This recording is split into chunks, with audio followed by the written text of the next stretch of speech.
Hello, my name is Marcus. I'm the compiler of a collection of therapy quotes entitled 1001 Windmills of the Mind, a collection of advanced self-help quotes taken from what's often called the psychodynamic or the psychoanalytic perspective, which long ago, as I understand, was referred to by some, perhaps many, as philosophical medicine and narrative medicine. In this video, I want to pick up on something mentioned in the last video,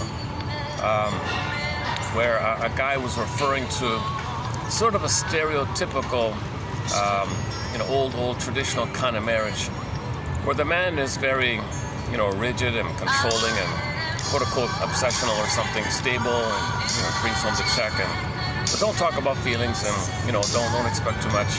And he's been a good guy. He's doing his job and he feels important like that. And he'll marry a woman who's a little more open with her feelings, quote-unquote, having some kind of display of feelings, creativity, spontaneity, a little.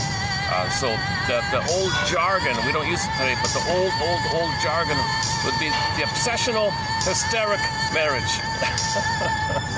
I find these old terms helpful personally. So I just want to pick up that fellow's reference to the hysterical, obsessional marriage.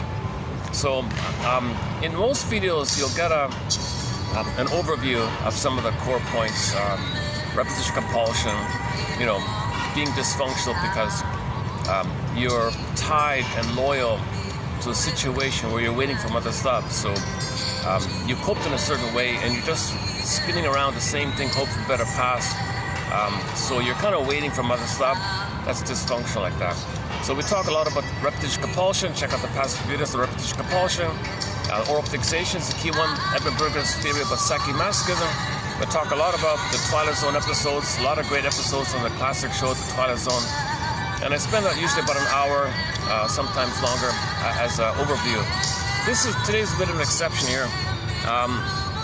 So this article, it says 4 pages, but it feels much longer.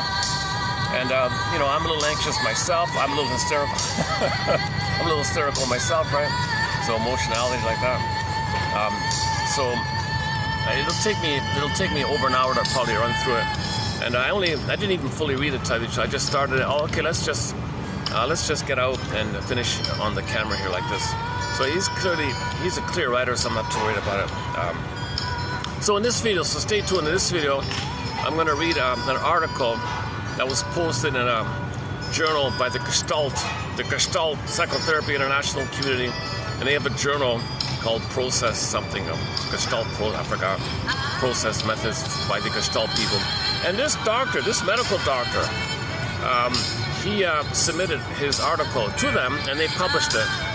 And so that was good of him, I thought, because usually those kind of articles go into the more professional journals or more established journals. So he gave it to the Gestalt people. And that's good because it's available. It's more openly available. If you type in, I'll give you the reference in a minute. If you type it in, it'll show up on the Gestalt community. So what I was thinking is, because it's kind of vague, a little jargony, unclear with the terms, I want to frame it in terms of, if anybody's happened to be watching or reading or whatever, think about your parents or any other couple that you know that might have this pattern, and let this video or this quote, this article, focus on empathy for them. Don't focus on yourself too much. Focus on empathy for your parents or for any other couple in your family system or friends having it that way. Like I can think of a friend I know, 2 friends I know, and they're in that situation. It really kind of fits us. So I have a little more understanding, empathy for the situation. And why they're kind of unhappy or something. But they're still together, but it's devitalized. It's kind of like they're doing their own thing. They're like roommates, basically. So it's kind of sad. He drinks a lot, and she has affairs and stuff like that, But they stay together because it's the symbiotic transfers. They don't have identity beyond themselves. They didn't get the oneness to have an identity, so they have a symbiotic transference. And they'd rather have an unhappy symbiotic transference than be triggered of not having a mother, which was originally needed to have an identity. So if you lose the other, you feel like you lose yourself. So they feel like they lose themselves or they lose the other. So they think it's worse to be on their own. So they'd rather stay in an unhappy marriage than be on their own. Because once again, symbiotic transfers. Babies need symbiosis for up until 18 months for the identity, for the psychological birth, and the core self, the true self, the real self, the identity, that place at home within, your home identity within. And from there, you can grieve and feel and be on your own and have a connection to yourself. You're not alone. You're always with yourself. A lot of people don't have that. They still look for somebody else in hope to get the symbiotic, but everything's frozen on two sides. And the two variations, complementary. One is more considered introverted in their feelings. He calls it they're imploding or something, and they're more exploding in their feelings because they're more expressive like that. So they kind of complement each other. Because the one who's too displays too much, they can't control it. They need somebody who's stable, who controls it. But the one who's controlling, where are my feelings? Oh, you express my feelings. That's too chaotic. I need some stability. Oh, you hold the feelings. Oh, I kind of like that. And I kind of like how you express feelings. And I kind of like how you can kind of, hold things together, keep some order like that. So this is the obsessional, the OCD, micromanaging, control, perfectionist type of thing. And the other one's a little more, they get their esteem by look at me and get attention, a little childlike, a little flamboyant like that. Now, he frames them as both being narcissists. So I want to conceptualize it that the OCD one, based on what he said, is going to be a kind of a sub-branch of the narcissistic type. Okay? It's like OCD, control freak, OCD kind of thing. So they're not the overt exhibitionistic, typical narcissists that you see. They're not Don Juans and things like that. They don't openly display their narcissism. They kind of control it within, and their esteem is everything's orderly and they're being good and polite. They don't know they're angry and hostile, but they're controlling it like that. So their esteem is sort of by quote-unquote being a good boy, nice boy, stuff like that. So their feelings are kind of kept in. He calls it like the feelings are pushed in all the time. So they're feeling, well, who's going to express my feeling? Oh, somebody expresses their feelings. It's a little radical, confusing, but it's kind of fun, they might say. So the man might be drawn to a lady, let's say, who's a little more expressive and artistic or something. Now, her case, he frames the hysteric as also narcissist, not the higher level, narcissist. So she's narcissist as well, and she just wants to be seen and is alluring, and so she can be seen and get status by being seen. So she's getting her compensation by being seen. He gets his compensation by people perceiving him as a good boy, following the rules and stuff like that. She wants to be showy and to be seen. So there's an odd complementary phenomenon of these two. Maybe I'm not saying it too well. When I read the article, I think it'll become more clear. But what I'm trying to get at is, the reason they're kind of not happy is because they're both narcissists, and they both want to get narcissistic supply, i.e. there's no identity between the two. So there's no mutual warm creativity, like fun play creativity between the two. Because he's focused on getting his supply, she's got to get her kind of center stage, he's got to be center stage, she's got to be center stage, she's got to be... So they're kind of focused on just repairing, getting what's called narcissistic supply, and waiting for mother. And she's waiting for mother, he's waiting for mother. They're both kind of like suspended, waiting for mother. They're not going to get it through each other, but they're just both frozen. So, and then he feels that she doesn't appreciate him. Look, I'm doing everything orderly here. Don't you appreciate that? And she says, you're kind of angry. You're kind of too... No, I'm not. You're very controlling and picky and fussy. Relax, lighten up.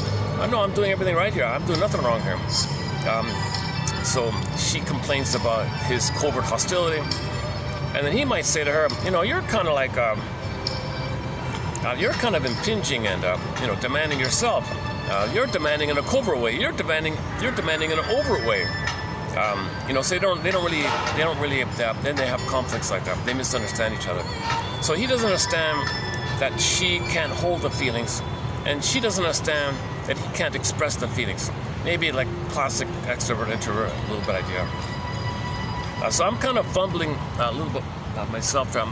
Okay, you're going to see me distracted in this video because there's people just right to my very side here. and just right in front of me, there's somebody sitting right there, and also to my side, and the only view is the back view, you know, that hopefully nobody's there. So I'm kind of a little mindful of this kind of thing. I don't think they hear me too much, but it's funny. It's funny when sometimes this happens. You settle in, and then people just sit all around. What the hell? Where do people come from?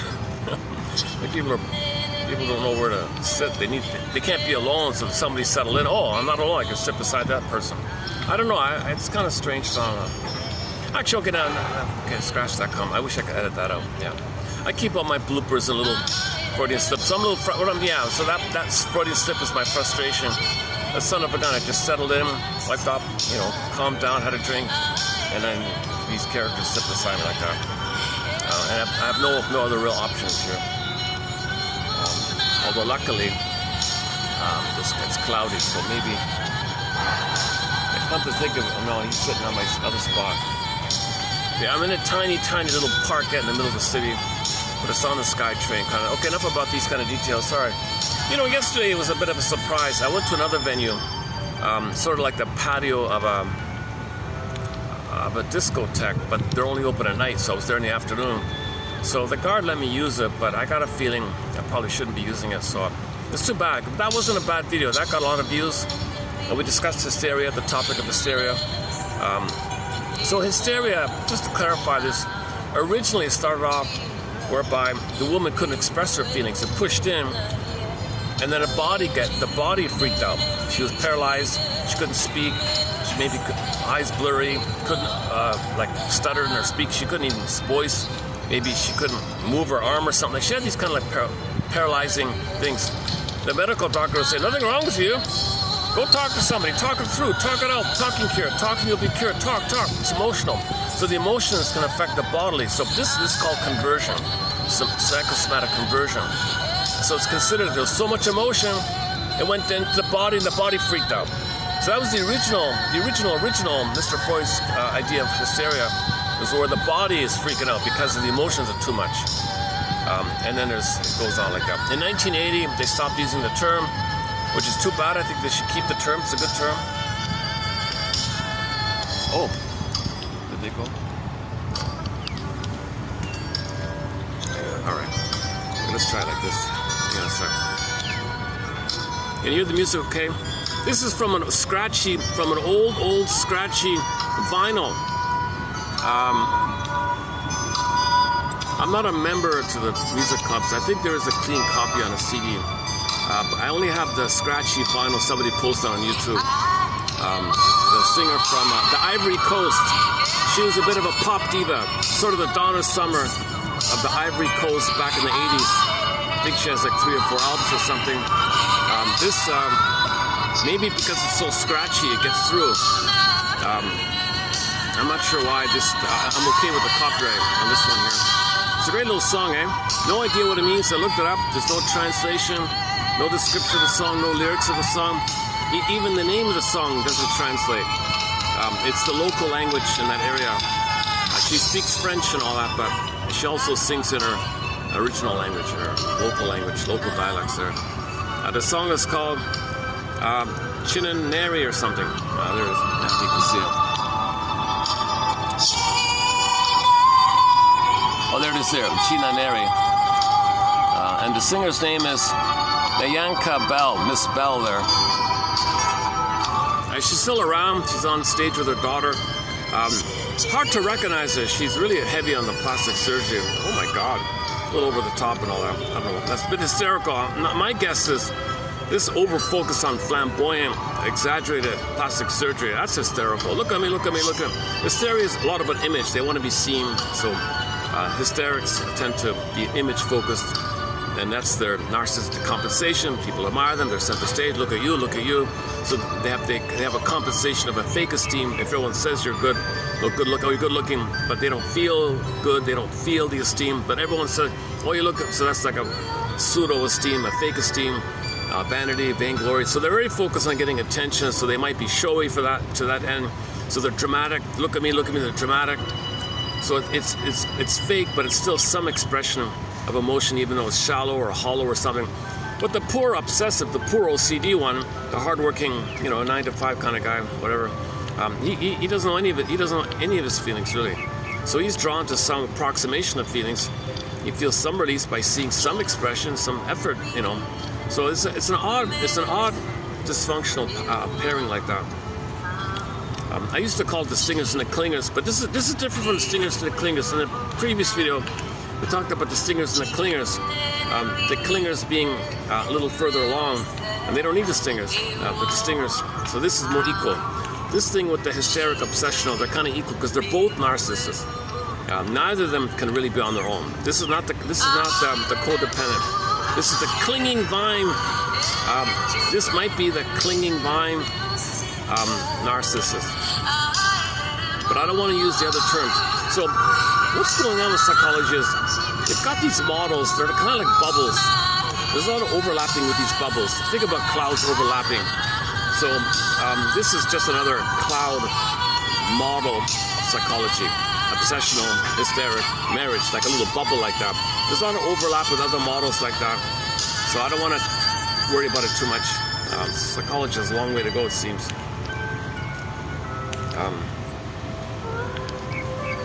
Okay, so anyways,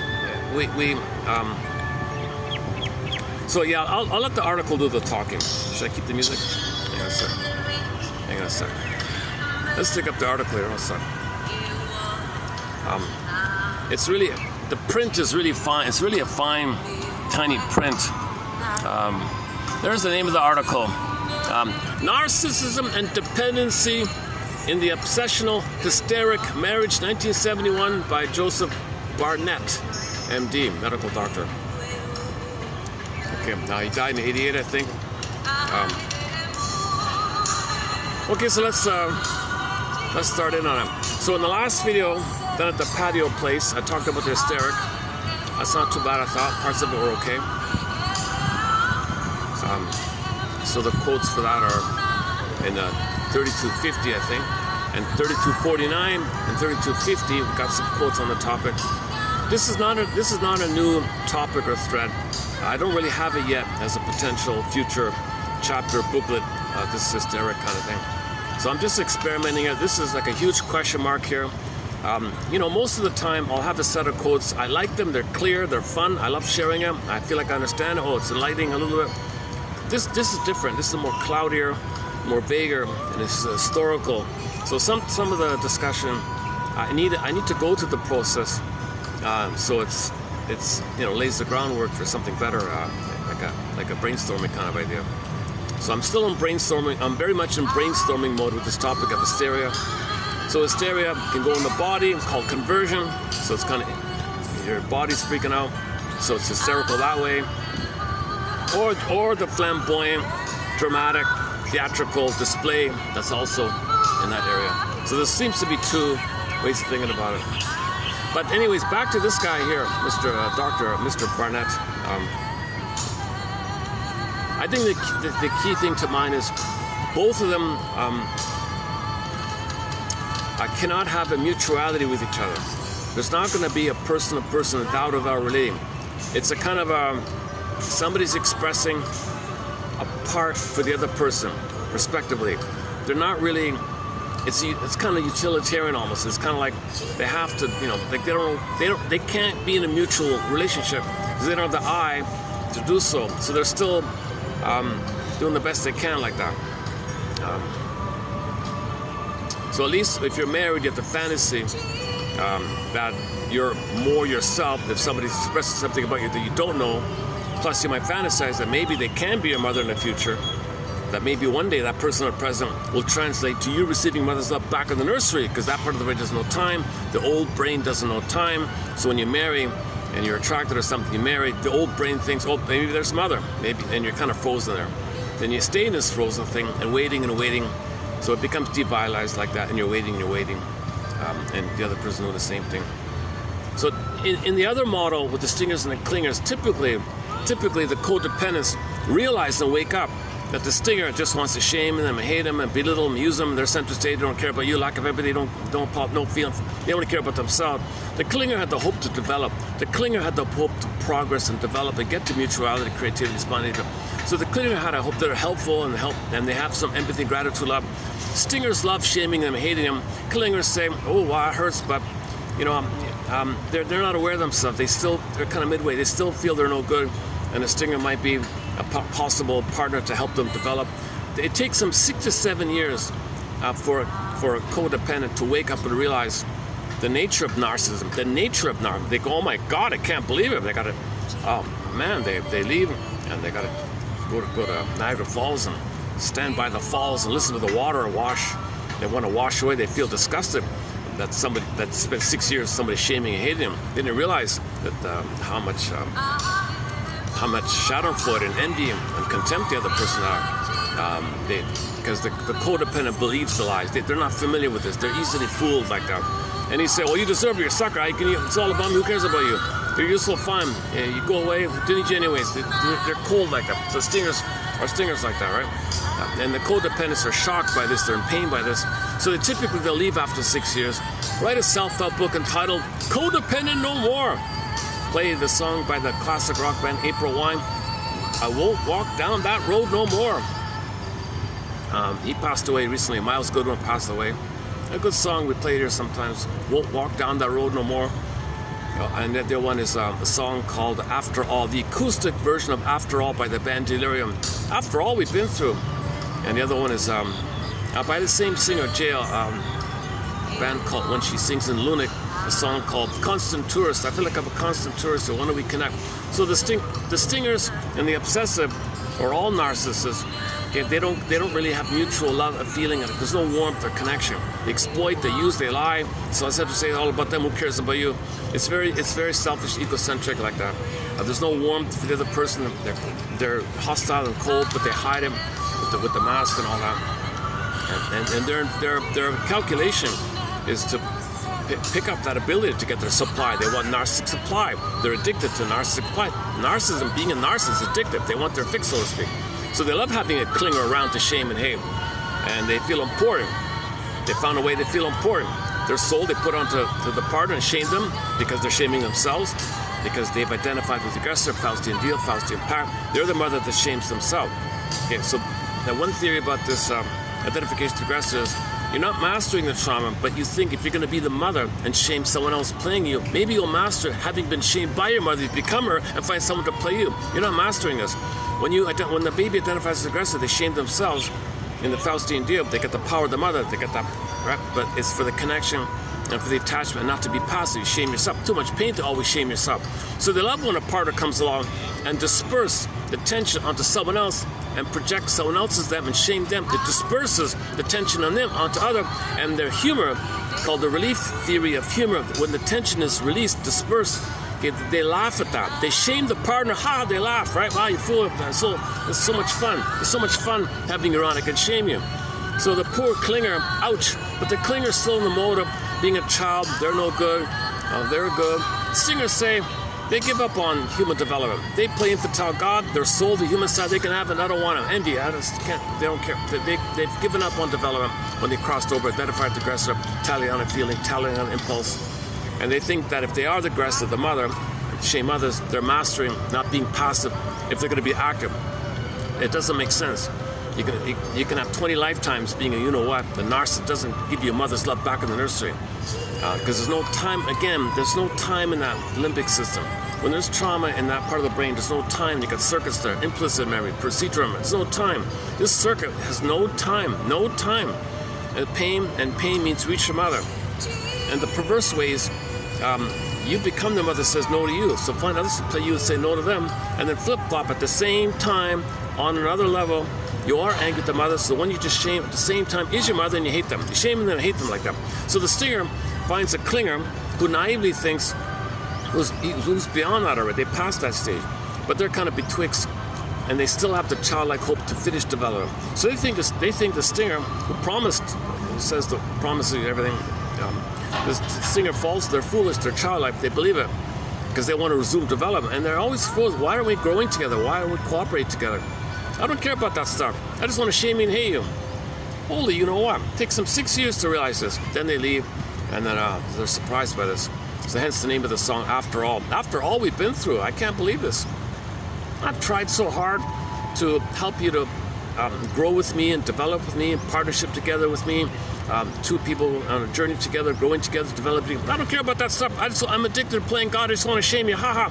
And they're stuck like that. They don't want to believe it. And when they're in pain by this, they're still in the childlike place that all babies begin of, I'm not okay, you're okay. They apply that. I'm not okay, you're okay. Of course I'm okay. You're not okay.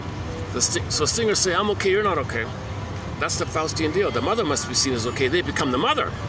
So they mean it that way. They've identified the mother. That's the power. Faustian deal, I'm okay. It's a fake thing. Their soul, not okay. The partner can have it. You're not okay. Ha. And the stinger says, oh yeah, that's true. I'm not okay. But the clinger is still on the natural developmental course. All babies begin with, I'm not okay, you're okay. Then it gets to, I'm okay, you're okay. Anytime someone says, I'm okay, you're not okay, that's the perversion of the Faustian deal. It's too much pain like that. The natural conclusion is thou to thou, mutuality, whole object relations, person to person, people to people, growing together, communicating, making I statements, and all the capacities of the mutual, called companionate love. Okay, regular, genuine love, adult love, mutual love, companionate, two people to people love. And you're in the present together. You're in the present together. Maybe a shared thing, you're growing together, and you're both growing in the umbrella of marriage. You're both growing while you're married. You can still both grow. You enjoy both. You enjoy growing, and you're together, and you share, help each other both grow. There's no jealousy or competition or envy. See, in the stinger mode, it's all battle. It's all jungle mentality. Right? I need my supply. I need my supply. So the clingers get tired of this. I've tried for 6 years to cure you, heal you. Well, you're a fool. It's your fault. I didn't ask for that. That's your fault. I don't know what you're talking about. So they leave, and the stinger says, I didn't need you anyway. Who cares? Sour grape devaluation. And just find another one. They can't more. They just find another. They manically would find another one and repeat the same thing. And they can stay narcissists their whole lives like that. The clinger says, oh my God, I didn't finish development. I thought that person was mutual. I didn't understand narcissism. I'm still in the codependent place. So they gotta kind of go on their own, like further like that. They never completed the psychological birth with their parents. They're stuck between 18 months and the age of 4. They're in that rapprochement phase, where the stingers are in the earlier time of birth to 18 months, the narcissistic phase, the symbiotic and narcissistic phase. The codependents kind of got out of that, but they're in the middle of the rapprochement phase.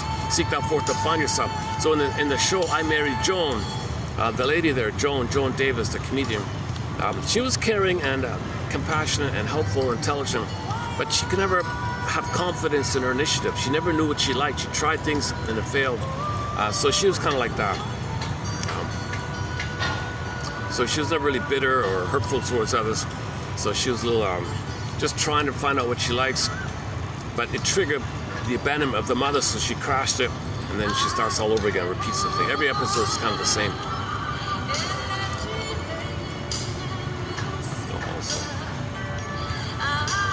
Let's wait for this to pass by. Also.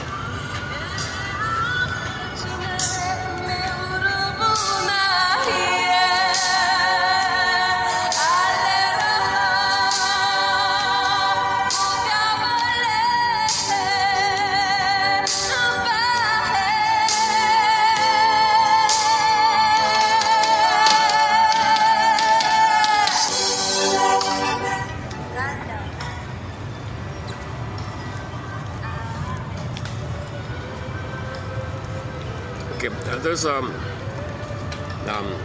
not very organized in this opening section. It's very choppy here, this opening part.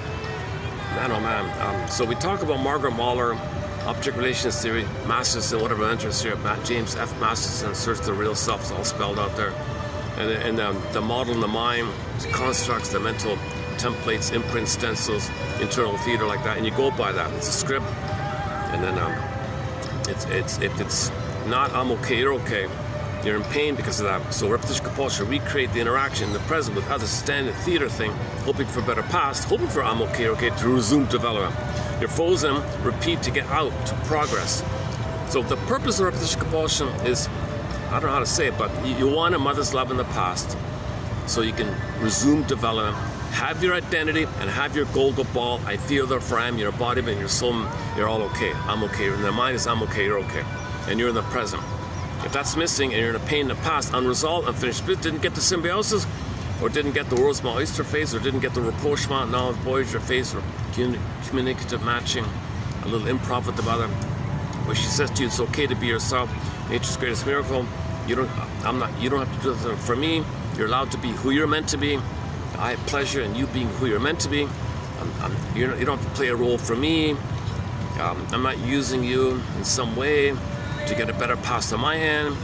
I'm not staging you as me in my past, and I'm going to shame you the way to shame me. Or I'm not turning to you to mother me. I'm not doing these kind of things. You're allowed to be who you're meant to be. Nature's greatest miracle. I look forward to seeing who you're meant to be, and you're going to be who you're meant to be. So the child has to get that message that he can discover his interest. The mother's okay with it, with the matching, communicate the matching, improv, yes and, oh, good, yes and, okay, great. They share a little. Child learns, I can be myself, it's great. Some mothers are kind of too dependent and narcissistic. They say, no, oh, you want my approval or something? No, I abandon you. I withdraw. I reject you if you show interest. If you show real self-activation, autonomy, initiative, I reject. I punish. No. Child freaks out. Oh my God. So he forgets about it. Oh, good. You forget about your autonomy. I reward you. So he only gets attention, mother's kindness or something if he sacrifices his development. Then he's frozen there. But that's post 18 months before age 4. He's kind of in that kind of phase. So he's out of the narcissistic bubble. He's not center stage. He's still childlike. You want to help to finish the development to those interests.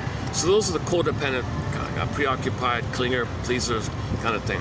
Okay? They're not narcissists. They're out of that. They tend to blame themselves. And, they think it's their fault. They're wrong. What's wrong with me? They're kind of more in that area. And they still idealize others. And they're kind of in the original. They're still kind of quote-unquote on track like that, but they're frozen in that kind of place. If the trauma is in the solipsistic bubble time, before 18 months, solipsistic bubble, okay, oneness, right? Unio, mystica, participation, mystique, world's my oyster up to 18 months. If they're frozen there and the symbiotic time was crashed or incomplete, then they can't, the egg was broken, they never could be born out of that. See, the codependents, they're kind of halfway out of the egg. It's a gradual hatching for the psychological birth. The stingers, they never even really got the egg.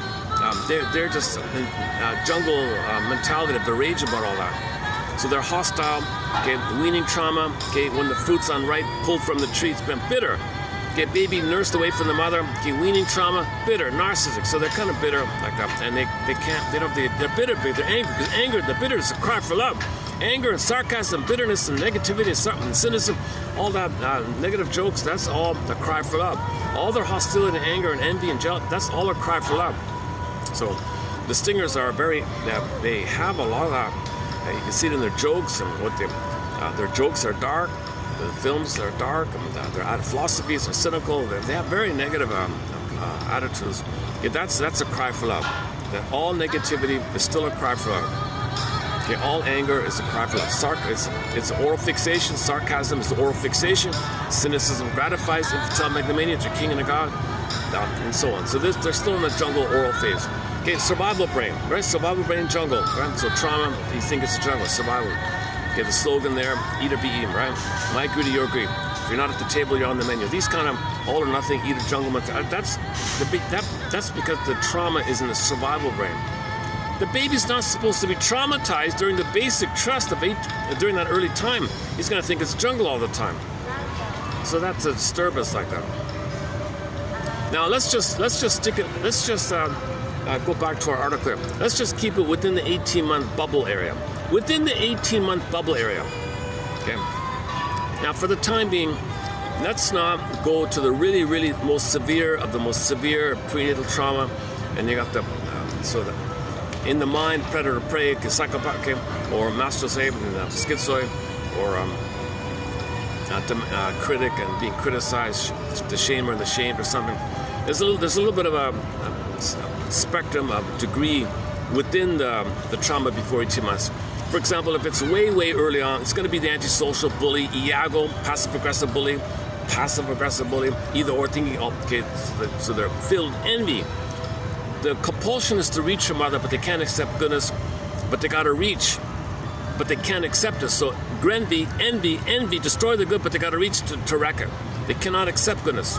Yesterday's quote was one guy's teddy bear was to ask for help and say it's no good. I'm deprived. Oh, mommy's there. The pattern was reach your mother. Mother deprived him. That pain is mommy. Okay. pattern. He goes through life hysterical, help me, help me. People try to help him, no good, you're no good. Deprived, mommy's there, teddy bear, psychic teddy bear in the mind, he's connected. So he's kind of in that kind of mode. That's the one version of the hysteric is like that. One version of the hysterical expression is like that. That video got a like. Go to the shorts section. That video, it's just 1 minute long or something. It's the second one down from today. It got 1 like, huh? I knew that was a good point. I thought, that's a good point. That should get a few likes, huh? And it got 1 like, huh? I even posted a 4-second summary of it. No likes for that one.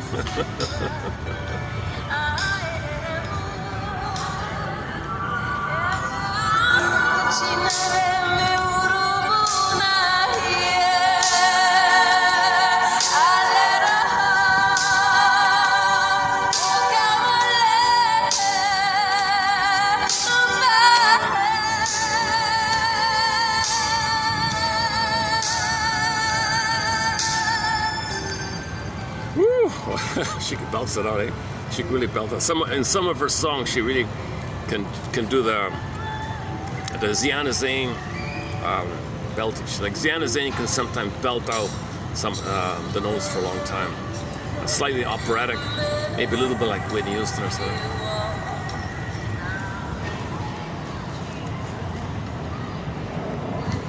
Okay, let's just keep it like this. I've never really did it in this kind of angle here, like this, a little awkward here, but I mean, I'm still trying to get used to this little arrangement here. It's worth persisting, even though I'm awkward. I'm sometimes in awkward situations or environments, but the quotes are good below. Now today is a rare exception. I very rarely do this. This might be like the 3rd time in 6 years I've done this. So this is not a TQ quote, really. Although maybe I should take a few snippets of it and make a TQ quote. It's too long to fit in for one TQ. So I'm doing like a side thing where I'm going to read this article full, like word for word, beginning to end. I want to read the article for myself as well. So I want to read the article. It's not really here in the channel like that. Although hopefully we'll have some quotes. So if you want this article, it's easily available. Just type in the guy's name, Joseph Barnett, MD, medical doctor. Type in what I did was I typed in Joseph Barnett, MD, articles, and then it just showed up on the first page there. The article is called "Narcissism and Dependency in the Obsessional Hysteric Marriage." It's a pretty good article. Bear with it. Stay with it.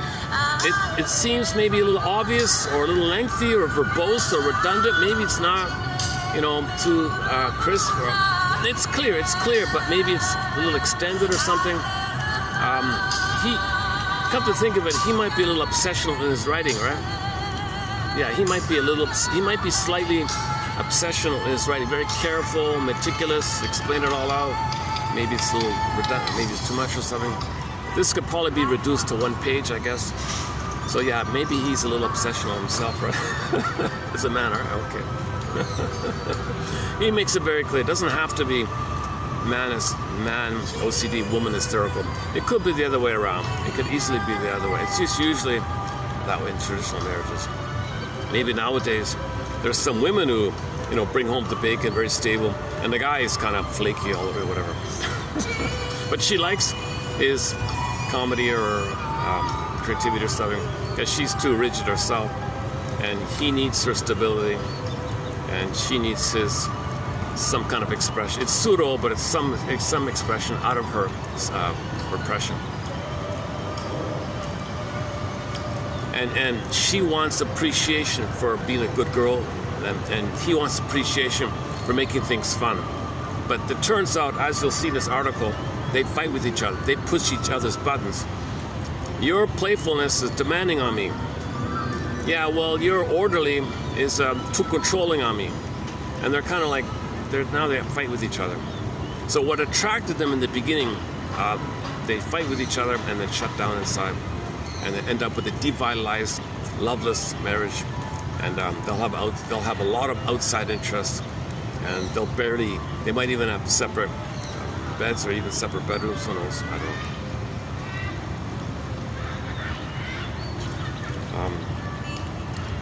Okay, how about the opening? So the opening, okay, so just stick within the 18 months. So remember narcissism, the baby thinks he's one with a unio mystica, participation mystique, the bubble solipsistic thing.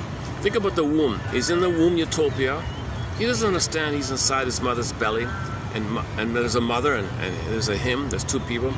Whatever sense he has of himself, the whole system is him. So the two is one, it's all him. Needs met, oh, he's autocratic. No space, no time, everywhere. He's the universe. He's autocratic, needs automatically met. He's a king, he's a god. He's a universal, he's a god. He's special. The feeling, the emotion apparently is delirious euphoria. Delirious euphoria. Participation mystique. He's participating in the grand mystery or something. Unio mystica, one with this big mystery. Blissful oneness. He's in a blissful oneness. Oceanic feeling, oceanic bliss, oceanic ecstasy, one guy calls it. So he's a happy camper somehow. Nothing interrupts him. He's automatically met.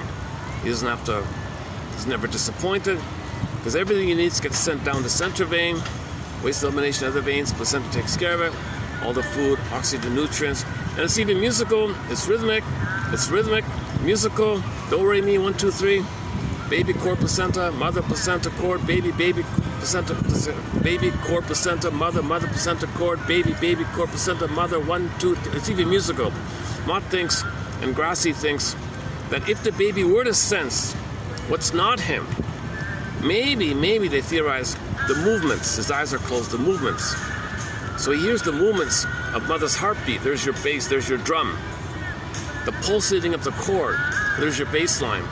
And the blood flow in the veins, there's the main one, the central one that goes straight down, and there's two thinner veins that spiral helixly up from the baby up to the placenta, one straight down, two up. And it, apparently, according to Mott, it fits the scale, they do, re, mi, like that. So he's hearing some kind of drum, bass, and melodic, and it flows, it's rhythmic. He thinks it's like three in space, like something like that. It's kind of like a breathing kind of. He thinks it's a rhythmic. I think he might. So Grassi says, okay, if that's the case, then maybe from the baby's point of view in the uterus, the first mother is music. In the beginning was the sound. The sound was music. The first mother was musical mother. The first mother was music. That's why you hear music. You hear any kind of music on some little visceral part of us is a little trigger of the memory of the womb utopia. So we're always playing music, and it calms us, it soothes us. It's not a magic power like Rick Emmett says. It's a magic power. Okay, well, he was a kid when he wrote that. It's not a magic power. It's just you're triggering the womb utopia, and you get the chemistry. When you're reminded, music reminds you of the womb utopia, and when babies are in the womb, okay, they're reminded of the blissful time. And when you're reminded of something, you get the chemistry of it. Okay. So one way to think about it is, if there's a little kid running around here with a Superman uniform, Miss Bruning says this. If the kid's running around with his little Superman uniform, he feels status. He feels powerful, status. He's the strongest one, right? That means he feels safe. The fantasy that he's safe will give him chemistry. So the fantasy, so music triggers the memory and the fantasy. The fantasies from the memories, then you get the chemistry of safety, bliss, oxytocin, serotonin. So you hear music, it calms you down a little bit, right? Okay, there's other, factors of associations throughout your life, so that's why we don't like all the same. We might not like all the same. You have attention, how much really, there's different. That's why there's so much music out there. Everyone's bound to come up with their own playlist. Kind of, oh, I love our playlist here. I'm really excited about our playlist. A lot of classic rock. Yesterday we played "Young Enough to Cry" by the classic rock band Triumph. I think Alyona Yarashina, she's a cover singer. I think she would be a good person to do a tribute album to Gilmore and do a cover tribute, an album of triumph songs sung by Gilmore. She did already Rick Emmett. She did 2 by Rick Emmett already. Late on the Line is the best cover of Late on the Line is Alyona Yarashina. Her magic, her Fight the Good Fight was a little just okay, half. So she did 2 already. But what about a tribute album to Gilmore? Great voice. Now, if that's the case, no, we're tired of the standard stuff like the Rocky Mountain Way, I Live for the Weekend, Rock and Roll Machine, Ally Force. That kind of never served. Those kind of the regular ones. Forget about that. A tribute to Gilmore, I think, would be songs like Young Enough to Cry, Tears in the Rain, I Can Survive, Moving On. What else? There's 10 in there. Young enough to Cry, Tears in the Rain, Moving On. Hang on a second. Oh, Follow Your Heart for sure. Follow Your Heart. Okay, Follow Your Heart. Moving On. Young Enough to Cry, Tears in the Rain, I Can Survive, Spellbound, Mind Games. There's 6. There's 6 right there. And the other 4, dig up the other 4, but not the annoying I Live for the Weekend, Rock and Roll Machine, and the Rocky Mountain Way, the cover, the Joe Walsh cover, and Allied. Forget that stuff. Juvenile kind of slightly the more quote-unquote bluesier. I feel like that's sort of the heart, the best of Gilmore, those kind of songs. So we played Young Enough to Cry yesterday. It got 2 likes. Yeah, look at that, eh? It got 2 likes in one day. That's pretty good for this channel. 2 likes is, wow, it went viral. If a video gets 2 likes, whoa. No search engine takes you here. It's too good. If something's too good, you'll be diverted to some trivial nonsense. It's easier to control people when they're unaware of themselves. This collection makes you aware of yourself. People want to control you. It's easier to control you if you're unaware. These quotes help you to be aware, help you to heal. Awareness leads to healing. So that's what we're trying to focus on here. So if you find this channel, congratulations. You found a treasure. You found a gem. You found 62 topics. Repetition compulsion is a key one. A fun one is the psychologically minded film and TV show quotes. You will only find them here. Route 66, Judd for the Defense, Twilight Zone, and sprinkling of others. Even one from the Dobie Gillis. Oh yeah, I want to talk about that. Drop Dead Diva, Ally McBeal, one from Ally McBeal, I think. Harry's Law, one from Harry's Law. Or 2 from Harry's Law, I think. A few other legal comedy shows. Boston Legal. I think there's one from Boston Legal. Maybe not.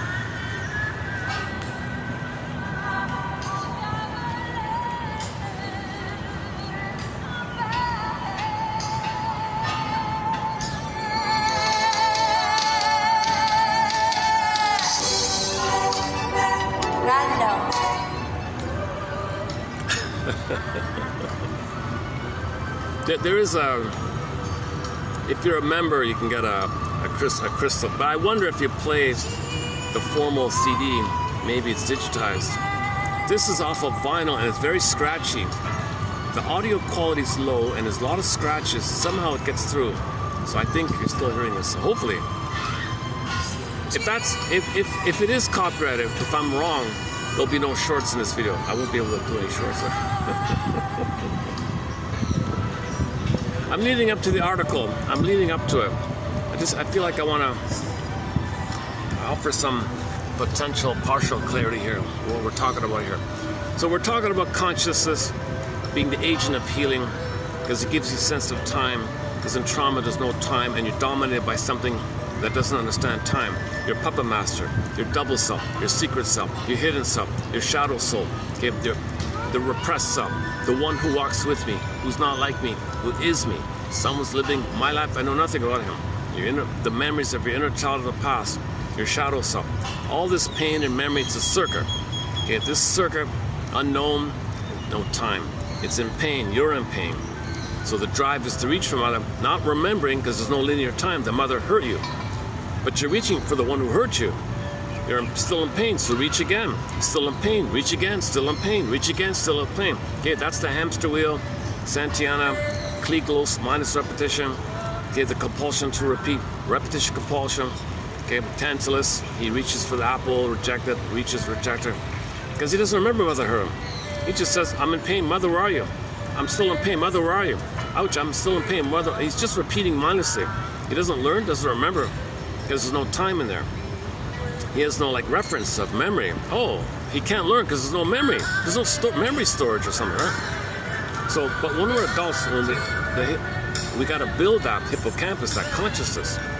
So when you build, that's the idea of building your ego, your reality ego, your adult mind, your conscious mind. You got to build. It's really damaged. A lot of emotions in the past is a survival thing. A lot of energy in there, and your conscious adult mind is really diminished and shriveled up. Kind of. You got to strength. So these quotes kind of build the ego, build the basket, build a nest, build a nest. Yeah, you got to kind of build this awareness idea, and then that's at some point you have what's called memory reconsolidation or memory update. Oh, I'm in the present. I'm not in the past. Oh, I can assimilate, accept, identify the past as the past. Okay, mourning process, phoenix abreaction.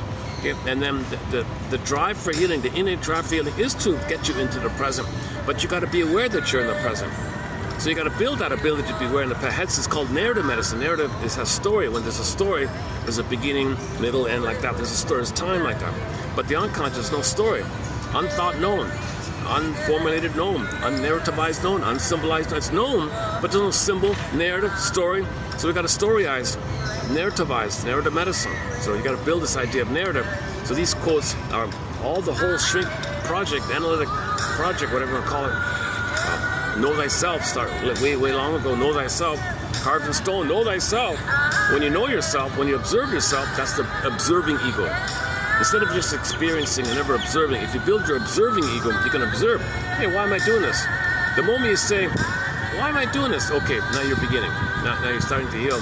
Now there's hope. Now there's, you're moving in the direction of healing. And then you want to, okay, yesterday's topic of a Gabe's story, the twilight. So go to yesterday's story about, and in previous videos we talk about the labyrinth, okay, the reflecting shield, sort of discrimination, sort of discernment, the shadow day, Twilight Zone episode. You got to face the someday, either or, get it to both end. Okay, and then the Faustian deal one, and the guilt one. You got to update. You're not guilty, but you got to update the guilt one. So a lot of Twilight Zone episodes in the guilt one. So in the labyrinth and so on, and free association, dream interpretation, family systems theory. You got to build that basket. And so you're going in. So in the fairy tale, they go in the forest to get some. You get something, bring it back and forth, conscious to conscious, make the unconscious conscious, where it ego shall be. So in the Snow White, for example, the doors were minors. They mine up, bring it up, dark, unconscious. Iron John, the key under mother's pillow. So the head's on the pillow, pillow under the dark shadow. In her shadow, unconscious, the key that she used. You don't know it. She's not gonna tell you. She doesn't know. So you got to go into the dark, like shadow work, something unknown about you. Make it known. Bring it into the light of consciousness. So you want to make the unconscious conscious. So making the unconscious, in order to make the unconscious conscious, you need some kind of quotes and speculation. All these theories, object relations theory, developmental theory, Margaret Mahler, Masterson, Grasstein, Ogden, Janov, a lot of great authors here. And he's pretty good. This article is pretty good here by Mr. Not Bell. She's the singer. Mr. Forgot already. What's his name? Oh, for Pete's sake. Mr. Oh my goodness! I just found it this morning. Hang on a second. Where are we here? I lose it or what? Did I lose it? Oh, hang on. Oh, Jesus. Oh, I got it. Okay, hang on. Give me a second. I must have turned it off or something. I had it queued up here. Hang on. Wait. Narcissism and dependency in the obsessional hysteric marriage. Oh, Joseph Barnett. Okay, Barnett.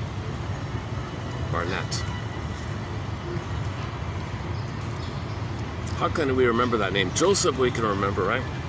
Barnet. A bar and a net, I guess. Does that work? Barring? No. Barring. Barnet. Double T. Barnet. Joseph Barnet. Okay, let's just go with bar, like in gymnastics, they have to jump over the bar, and hopefully there's a net underneath them. Oh, okay, let's do gymnastics. So the gymnast has to jump over the bar,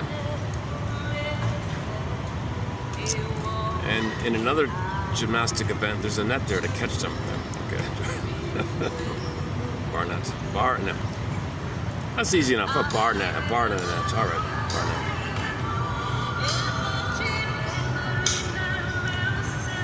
Okay, we're ready to begin the article here. It's going to take me maybe an hour to go through.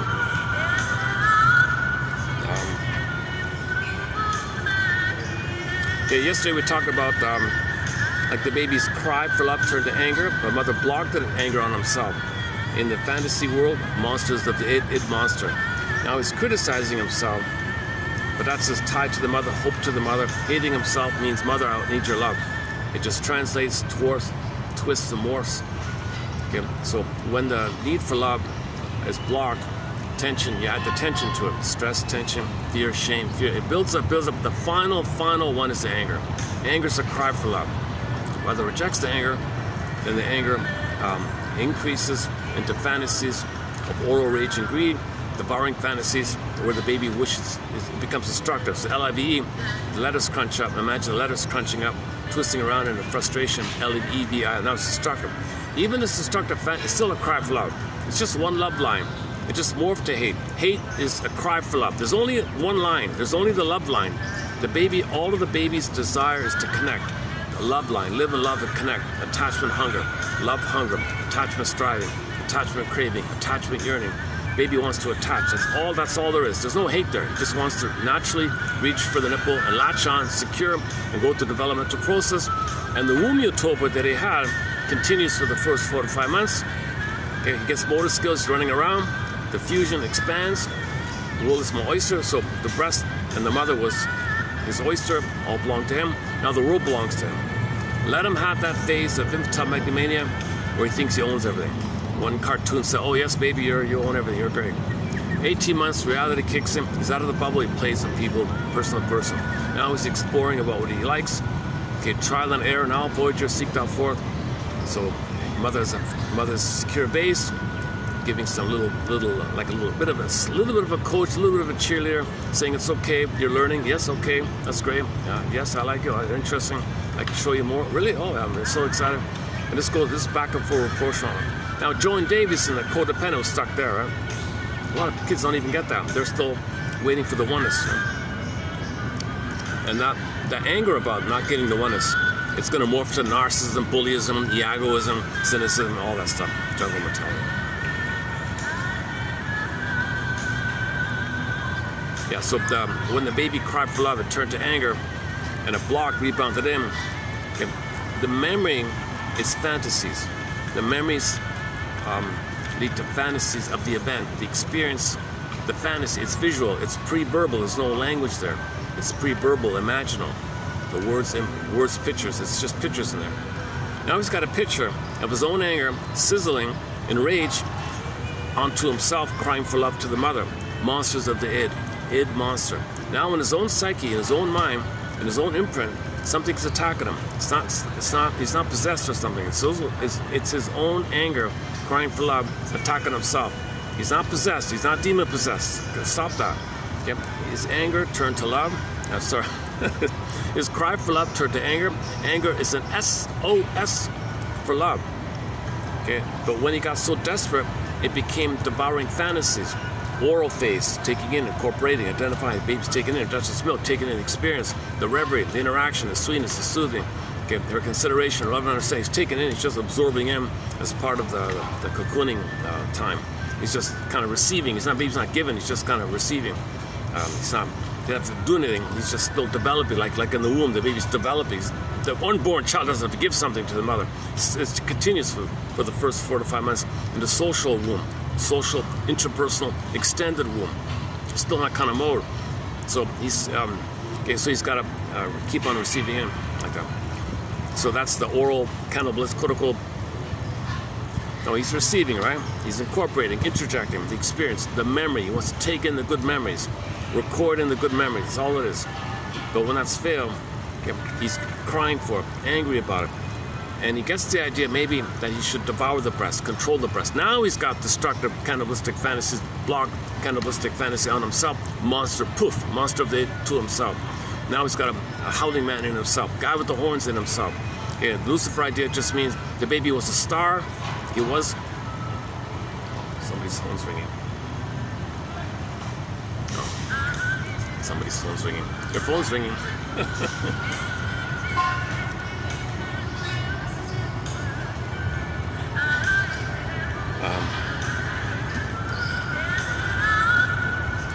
So when the baby's one, he's shiny, he's glowing, a star, glowing, shiny star, right? The shining one, like bright, all that. Okay, crashed, fallen. Out of the oneness, out of the egg, crash, fallen star. That's all it means. That's all it means. So anyways, in the Howling Man episode, in the Twilight Zone episode called Howling Man, they listed various terms from folklore. Where's the phone? Oh, it's over there. Folklore and literature.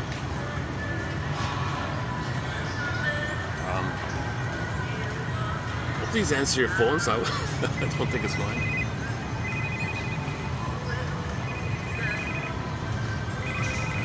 I'm not sure whose phone that is.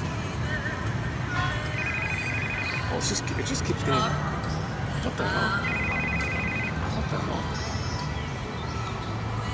Is it mine? No. What the hell? I heard a hello here. Hello?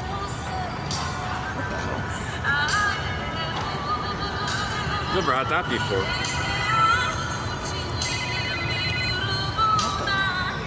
Something's ringing. I heard a hello from here, I think. Oh, somebody's messing with me. No, maybe just some accidental crisscrossing the line.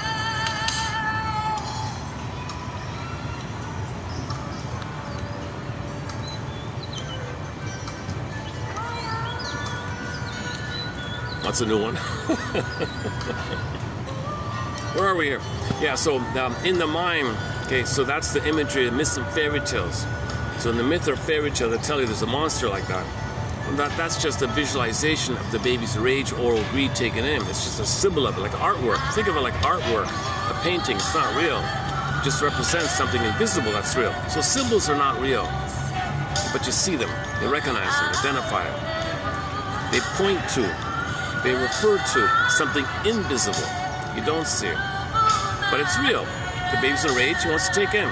So create a monster, a gobbling up monster. Okay, so fairy tales, you got wicked queens and wicked witches and cyclopses and medusas and all these gobbling monsters. So any entity that's in rage, gobbling, wants to gobble you up, that equals baby starving, desperate, mother, please let me rage. It's desperation to connect. You're not connecting. I'm in rage, oral rage. Come on. It's just like that. Just exaggerate. Everything's exaggerated. What's going on? Yes, sir.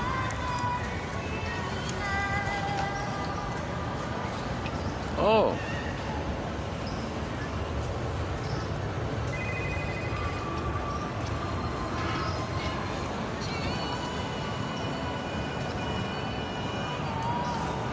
Maybe I can move back. Oh, I think I can move back to my regular spot. Let me move back to my regular spot here. Yeah. Give me a minute to move my chair here. I think it's a little better here. Give me a couple of minutes here. 1 second.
It's about 40. No, it's a little under 40, I think, 38 or 7 or something with the heat factor. Oh yeah, luckily it's a little overcast here too. So okay, so imagine your own energy, angry to yourself, that's crying for love to the mother, but it's not there. But so to keep the continuous need for attachment, you're hating yourself.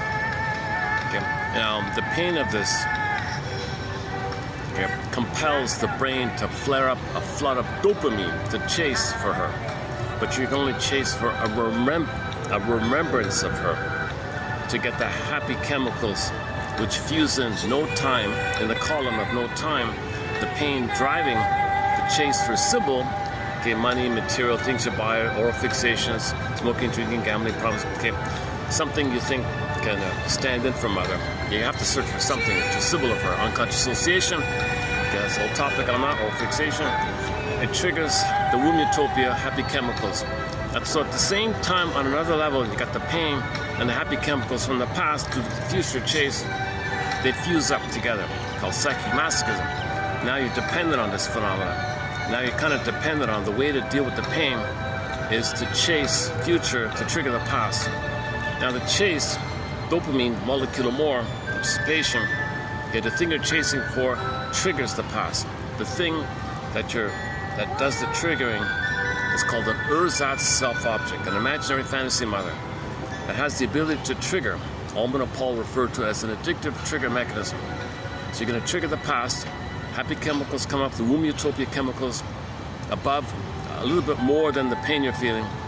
It goes down, chase again, to trigger the happy chemicals go down, the set point of the pain's too high, dopamine chase again, okay, trigger the happy chemicals of the past. The happy chemicals blip up, the oxytocin and serotonin blip up over the pain, stress. It goes down, and you're doing this cycling thing. Mark Twain calls it the misery machine, I think. And then, but anyways, our mentor here is Edmund Berger. He calls it the rigmarole, this kind of cycling thing. Another kind of hamster wheel, or another kind of cycling thing, doing it again and again. Now the top layer of the cake is we got to lie to ourselves. Okay, fooling ourselves. Play the song by the singer David Cassidy. I'm fooling myself. I'm lying to myself. So we don't want to know this, need to know. The id says to the ego, come on ego, persons of pain here, help me out here. Create some flim-flammery, some duplicity, a lie. Make it sound good. Make it sound interesting. Give him a red herring. Give him a straw man. Throw him a bone. Give him some cute little slogan. Let him deny, believe anything. I don't care. Need to know. We're doing him a good. So the cortex says, okay, fine, Papa Master. So the cortex makes the person think, oh, the cookie's on sale. What's the big deal? Good enough. So you don't really investigate it. Need to know. So that's called a version of willful blindness. Ostrich in this ostrich, doing the ostrich thing. He doesn't want to know. Yeah. Just like the lady said, the legal profession, they don't want to know about the unconscious motivation of the criminal thing. I didn't mean to do it. Something made me do it. No, we can't look at that ostrich. We can't look at that. We assume your free will and you have conscious judgment. But ironically, see, the shrinks say most of what we do is we're not really fully aware of ourselves. So we're desperate in pain. We do stuff. But the loss of kind of order here, we can't entertain that. So we just say you have free will.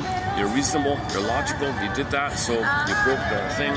So and then the shrinks say, well, you can't say it's really free will or really logical or really rational. Yes, he broke the law, we get that, but don't say he has true free will or true rationality. So we have this kind of dilemma from the book called a very confusing. Okay, let's not get into that one. I posted some quotes recently from a lady who wrote a book about the two, the hyper-rationality. Yeah, the obsession of the laws, right? And the hysterical emotions of the unconscious. Something's going on.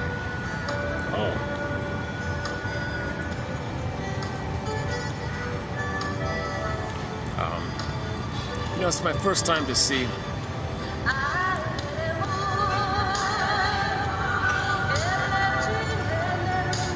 think somebody lost something in the water, or somebody's helping them get it up or something. Bring it up or something.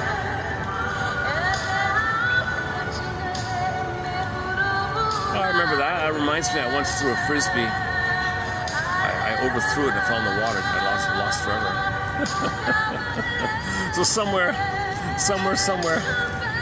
in a little artificial lake, there's a frisbee. It's an arrow bee, not a frisbee. The arrow bee, the orange red round, like a ring kind of frisbee. The ones that can fly, like a kilometer long, right? Those are great. Those things are amazing.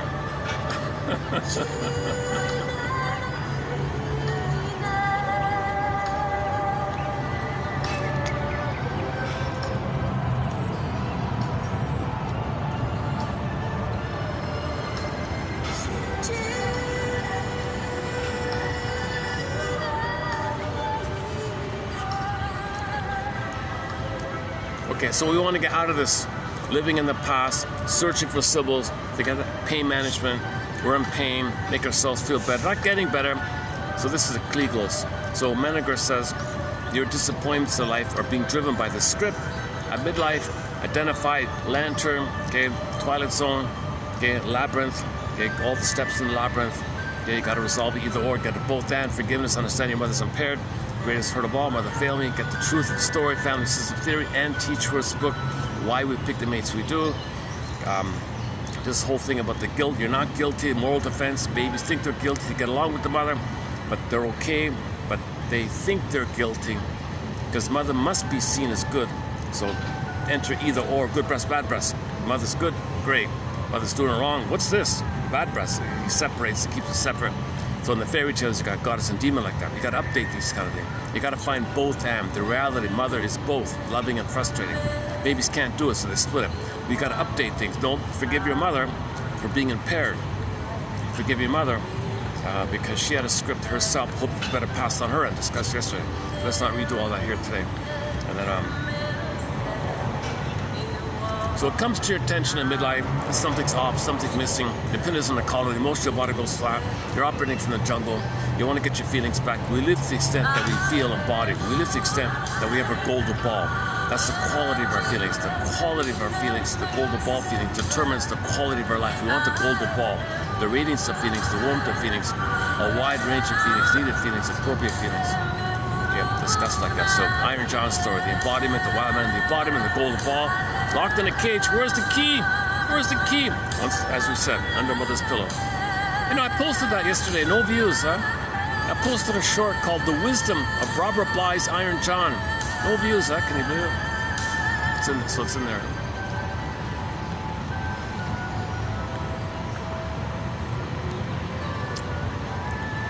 Well, whatever they're looking for, they haven't found it yet. Hopefully that's what it is. Hopefully nothing serious.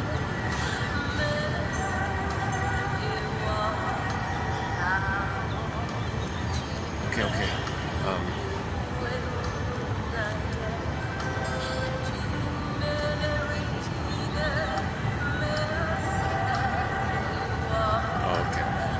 Oh, it's a professional diver kind of person. I see. So somebody was diving underneath for some reason. They didn't find it, whatever they were looking for. Maybe they thought something might have been in the water or something. Okay. Sorry, I'm distracted.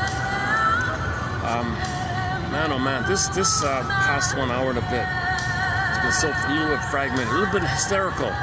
It wasn't very orderly. So my delivery leans towards the hysterical side.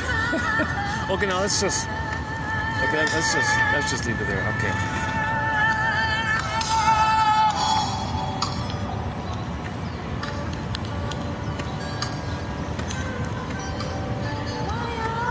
So it's a vague term, so it's a little confusing. I'm brainstorming. I'm at the early stages of this, so bear with me. I'm not a doctor.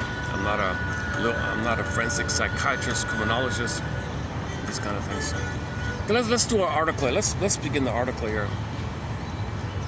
Let me check the battery. Hold on. Still recording. Battery's at 60%, 440 here. Okay, we'll finish within we'll finish within 1 hour. Yeah.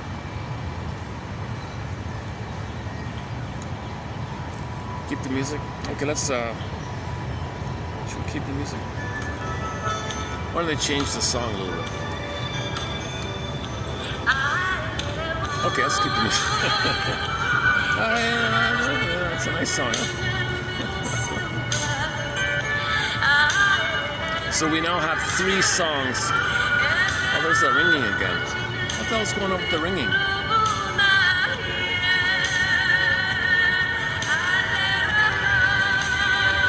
What the hell's going on? Is it in the song? No, it wouldn't be in the song. That's ridiculous. There wouldn't be a phone ringing as part of the song, right? Although some songs do have that, but I didn't hear it before. Okay, due to the hyper fine print here, I can do it like this. It's a little tricky to read this thing like this, but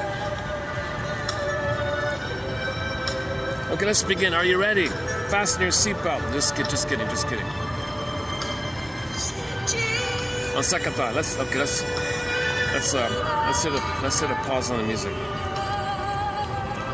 Okay. Thank you, Nyanka Bell from the Ivory Coast. I discovered her from the Radio Garden channel. Move your cursor to the Ivory Coast. Wait a while. Her music appears on there.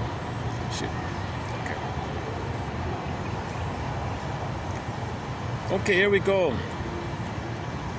From a bona fide medical doctor. I don't know if he's a shrink or not, but he just says you're a medical doctor. No, he's part of an institute. No, he's a shrink, right? Okay. So we're going to talk about a stereotypical marriage that maybe is not too familiar or relatable in today's terms. But think about your parents, or think about somebody you know, or think about your grandparents maybe. That way you'll have some empathy and understanding for them. You know what's going on with them. You might even have more appreciation for them because you're understanding. Understanding is a form of love, saved by love, saved by understanding. You heal with love and understanding. Love and understanding comes about when there's consciousness. This article by Mr. Barnett, it worked. I remember that. Here we go. Marriages. I don't have the readout thing. I have to. Oh, unless I move it over.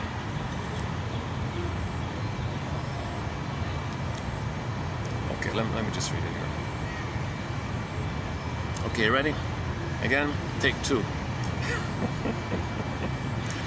Marriages in which one partner is an obsessional neurotic. So just think about, he's got this compulsion to check things all the time, do this all the time. He feels like he doesn't choose it. I gotta do this. Obsessive, I gotta do this. I gotta wash, doesn't mean it's not only the hand washing thing, wash his hands every 10 times. It doesn't just mean like those kind of things. So he feels driven to do these kind of things for some reason. There's some kind of order. It's some kind of like he's in control. It's narcissism. He's the boss. I'm doing this, do this. Obsessive neurotic. Okay, marriages in which one partner is, now let's be clear. From this point of view, they're both narcissists. So don't think just one implodes the feelings, using his jargon. One implodes their feelings, that's the obsessive, and one does the opposite. It's expelled all the time. Okay. Marriages in which one partner is an obsessional neurotic and the other is an hysteric lead to certain patterns of difficulty and conflict that are functions both of the character structure of each and of their interaction. The central dynamic task of marriage is the development and integration of constructive and viable patterns of intimacy. So the couple is meant to be warmly intimate, constructive, productive, functional. They want to be functional, warm and intimate, mutuality, companionship. Both the obsessional and the hysteric have serious problems with intimacy. Intimacy, because there's no me to show. Intimacy, there's no me. They don't have the me, like the authentic I me. Both the obsessional and the hysteric have serious problems with intimacy. So think about a couple you know like this. Are they warmly intimate? Like, are they affectionate and tender with each other? Are they fighting all the time? Are they cold? Is it like a devitalized? Oh, think about the emotional divorce. They're physically married, but they're emotionally divorced. If you know a couple who's emotionally divorced, okay, this might be going on, right? Now, if they're both obsessional and they're both hysterics, it's the same kind of thing's going to happen, right? So if two narcissists get together, they're going to be very focused on the children, on work, not on themselves. One of the kids will be scapegoated for sure, right? Most likely, sorry. Okay, both the obsessional and the hysteric have serious problems with intimacy and introduce into the marriage distortions and limitations of experience which restrict or even bar intimacy. This paper will examine some of the interpersonal and transactional dynamics considered especially important in such relationships. Okay, that's his little opening abstract, his introductory statement there. Okay. Oh my God. See this? Okay. I have an issue with scrolling out, and it won't just suddenly doesn't stay still. Okay. So sorry, you'll see a few hysterical moments in this reading here. The obsessional man and the obsessional woman. Okay, asterisk. Okay, go to the fine print. It's not always like that. You can have it the other way around. He has to pick one. He's got to start somewhere. They are often attracted to each other. The obsessional man and the hysterical, so the control, OCD, control freak, okay? So, maybe he drinks and watches TV and don't talk, the silent, quote-unquote strong, silent type, but he's a good, honorable, reliable, stable kind of character. Okay, the obsessional man and the hysterical woman see each other as complementary to their own style of living, and indeed they are. The hysteric is the more expressive personality. She is vivacious, emotional, empathic, spontaneous. The obsessional, in contrast, is the more organized personality, more contained and intellectualized. He is more logical, controlled, and achievement-orientated. These factors of outward style aid in the initial idealization each makes of the other. The hysteric sees the obsessional as the strong, silent man, profound, organized, and successful, while the obsessional views the hysteric as being warm, vital, loving, and fun. So the image that pops to mind is the Some Like It Hot, right? You got the bubbly Marilyn Monroe character, right? And the billionaire on the beach, the guy who breaks all the yachts or something.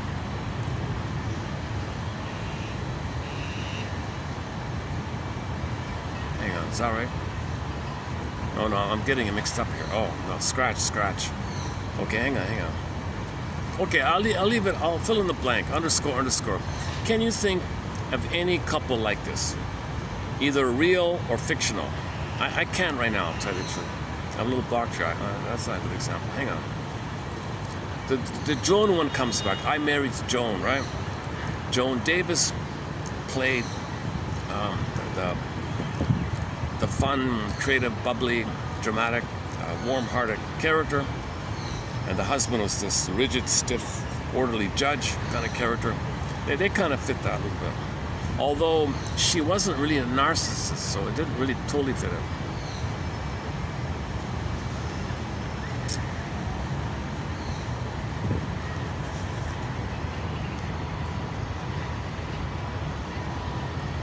What about that TV show, The Middle?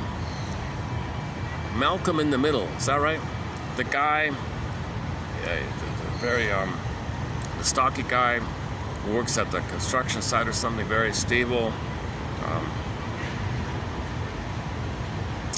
And the wife was always chatty all the time, like that kind of thing. He was the stable one. She was always involved in things, maybe a little bit like that. Or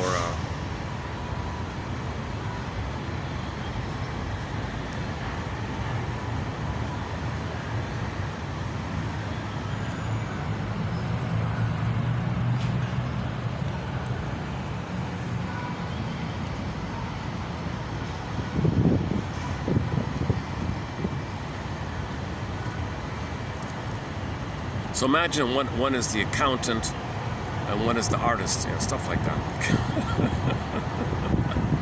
Okay. All right.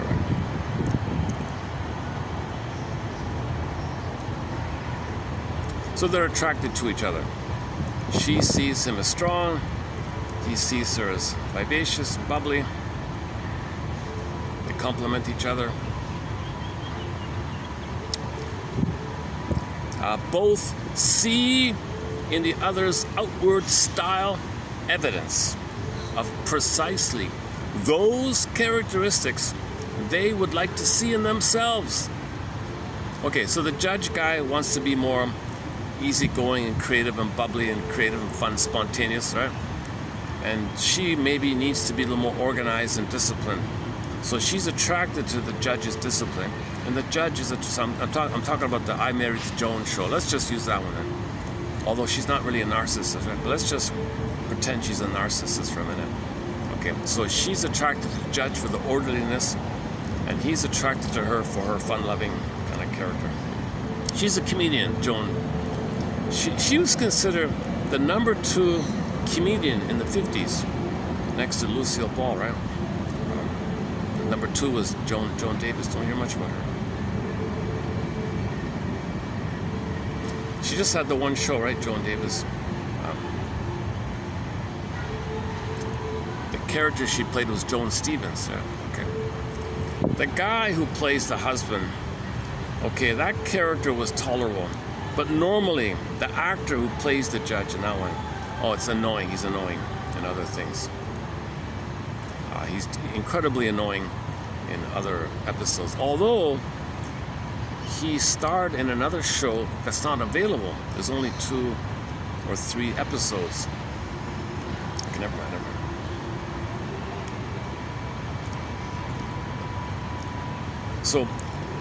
So Joan would like to be more disciplined and controlled. She'd get better results. She'd have more success if she could plan and be disciplined. But her emotions are always bouncing up like a springy thing, right? And the judge, can't have emotions. He's got to think about the case. Got to be rational. Got to be cool. He can't let any emotions affect him. He's got to spring. The spring goes inward. Her spring pops up. His emotions push down. So he would think, gee, I wish I could just be a little more loose with my feelings or something. I wish I could just say, yeah, let's sit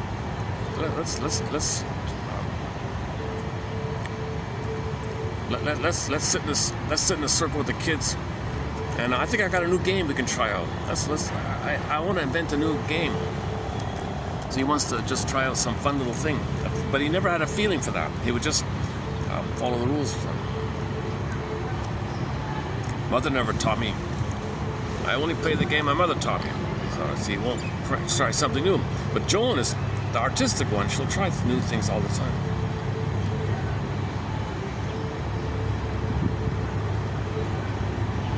They see in the other an opportunity, or at the very least,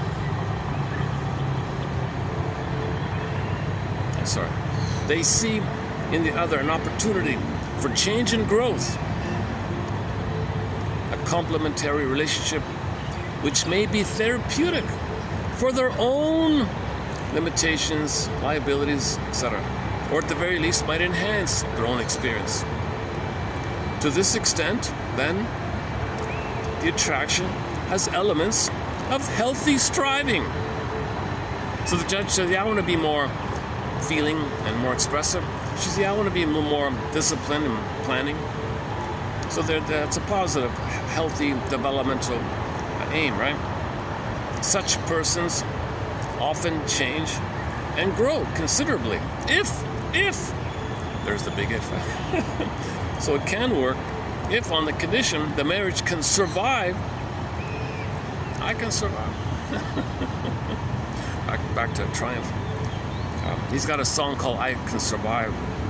If your teacher says you're no good, tell yourself, I can survive this criticism by my teacher. I can survive this. I will survive this. If the marriage can survive the conflicts created by their respective problems with intimacy. So they're supposed to grow, but can they deal with this issue that they're both afraid of intimacy, closeness? All right. Unfortunately, these initial idealizations fall short of an adequate awareness of the complexities of the other. So they don't understand each other. He doesn't know her complexities. He doesn't know that she just wants attention like a child, and she doesn't know that he wants attention for being a good boy. He doesn't know. She says, see me, am I a good child? He says, see me, am I behaving right? Am I okay? Am I a good boy? They don't really understand that kind of thing. Unfortunately, these idealizations fall short of an adequate awareness of the complexities of the other as a person. For the outward styles,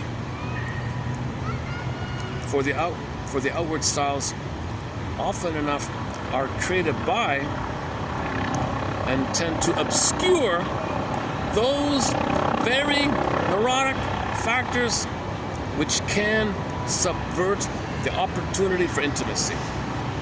Okay, so they're attracted to superficial. The stuff that's underneath is going to block their intimacy. That's what it means, right?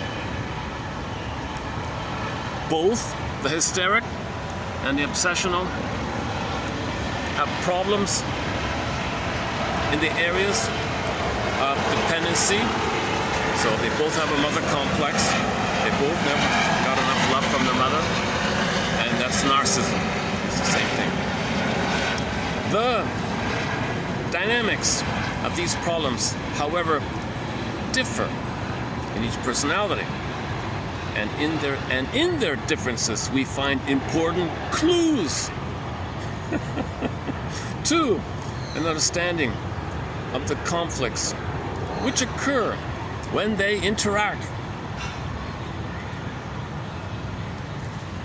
I guess I should have opened up with the article. I'd be more refreshed. Right? Now I'm being more hysterical. Maybe I would have been more organized if I started with the article. Okay, never mind. Let's keep going. Okay, next paragraph here. I'm still on the first page. Although the hysteric is overt identified with her narcissism. Her basic problems lie in her profound dependency. Okay, so she needs the stability of the other one, although her narcissism is open, but she's deeply dependent. So Joan can't leave the judge. So in the show, she would never leave the guy, right? There's no real fun or play together, but she would never leave him. You can imagine it. She would never leave the judge, right? He provides stability, the paycheck. She's too chaotic, too scattered like that. So she's very dependent on the judge. But the judge would be, he couldn't keep it together either. If the judge didn't have her around, oh, definitely he'll be an alcoholic or have some other kind of problem. The alcoholic would be in lieu of her. Or it'd be a fanatic in some other area. Or something like that, I don't know. Okay, next one. Overwhelmed in her childhood by affective overload. She develops feelings of helplessness, which she attempts to solve by dependence on others for care, protection, and nurturance. So sure enough, so this means that when Joan was a child, she was overwhelmed. Her emotions it was way overwhelming. There was too much emotional abuse in her childhood. So she wants stability now. And the judge husband gives her the stability. All right.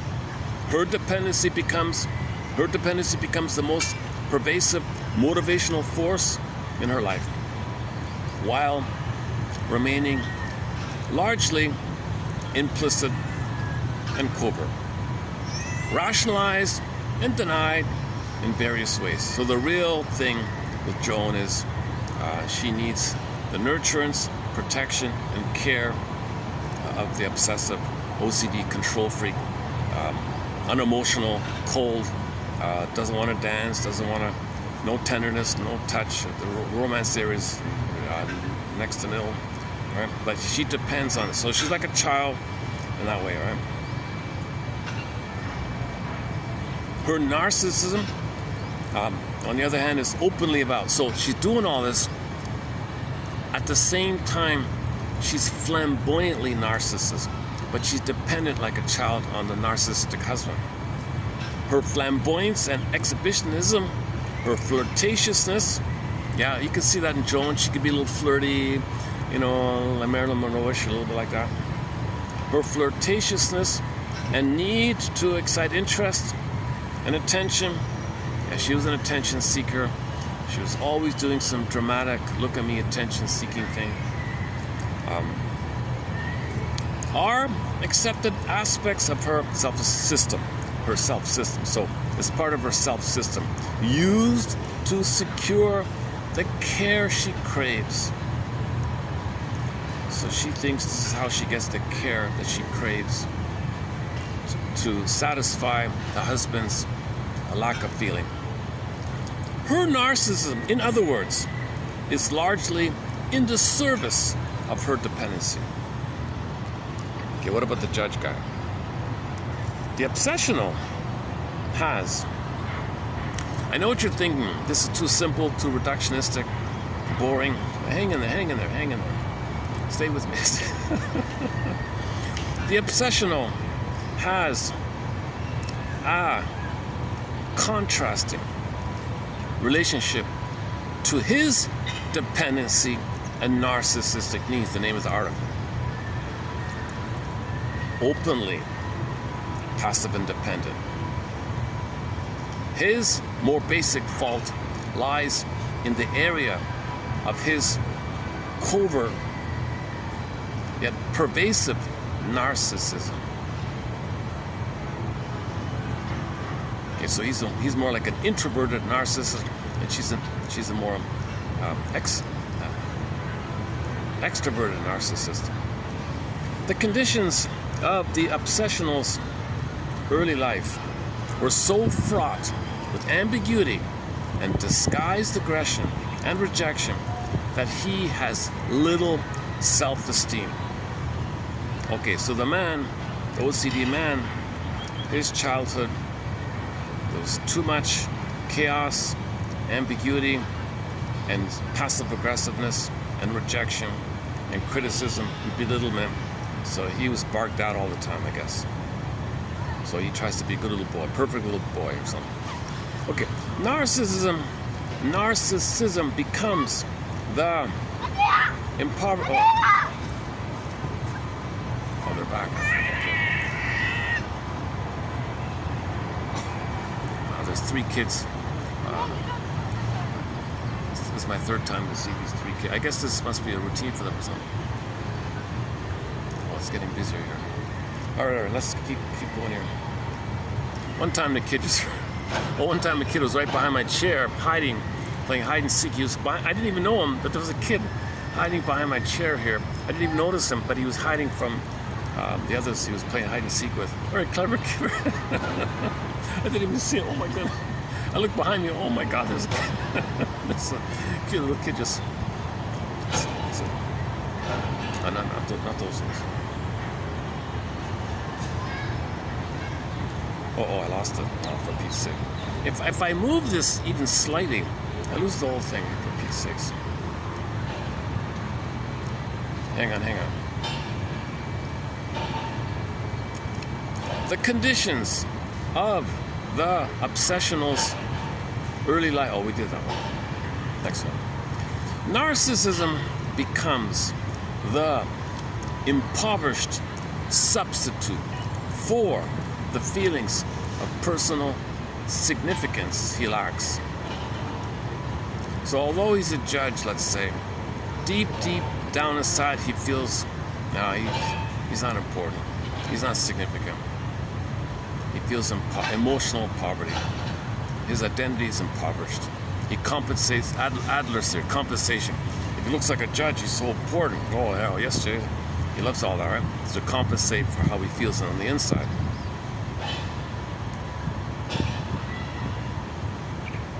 Since approval for achievement has been the counterfeit for love in his life.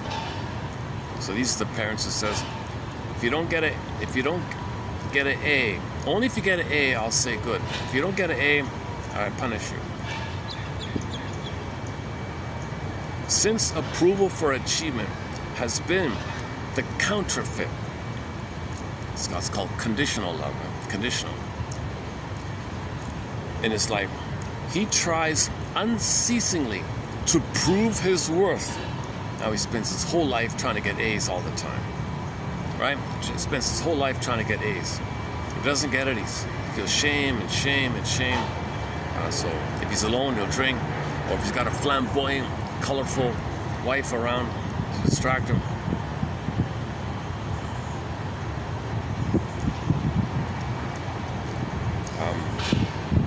He tries unceasingly to prove his worth by his performances in the non-personal world and by the admiration and approval he can glean from his personal relationships. She's covert. She hides that she needs him, but he's kind of open. Okay, so he openly says, I need you. Darling, I need you. Okay, she says, I need him, but never tells him. His overt dependency and passivity in personal relationships become his way of achieving these narcissistic goals by being, quote, right and good, unquote. So he always thinks he's right and he's good. I'm right, I got an A, right? I got it. Thus, in contrast to the hysteric, the obsessional's dependency is in service of his narcissism. Okay. So his narcissism underpins his dependency. So it's a variation, right? The hysteric's narcissism is in service of the dependency. The obsessional's dependency is in service of the narcissism.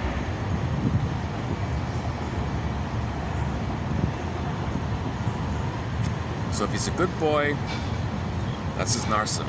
But for her,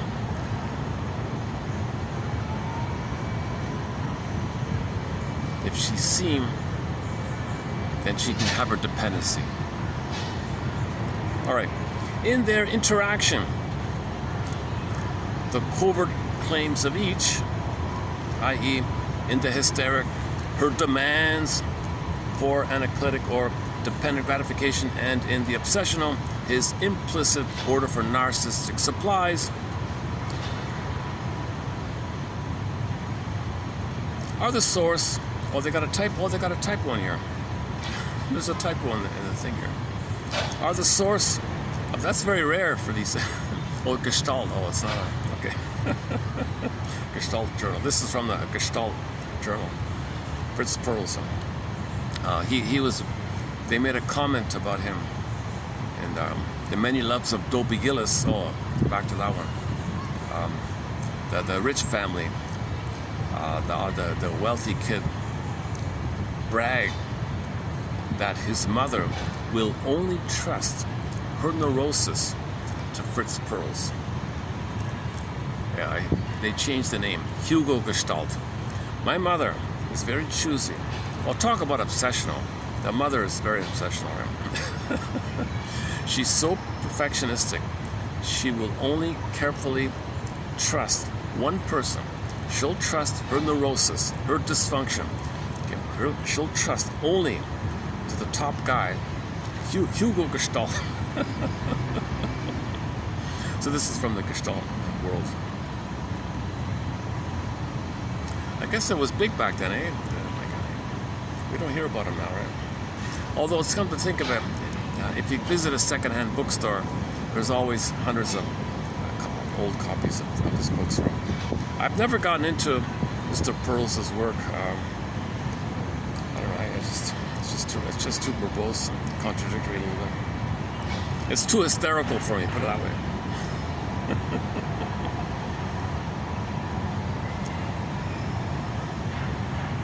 So a lot of people are uncomfortable with hysterics. They call them talking parrots. You're colorful, but you're like a parrot. You're repeating the same complaint. You're like a colorful, and you repeat, you complain, you complain, you complain. Somebody offers you help, you reject it. And then you complain again, you reject it. So they're hysterical like that.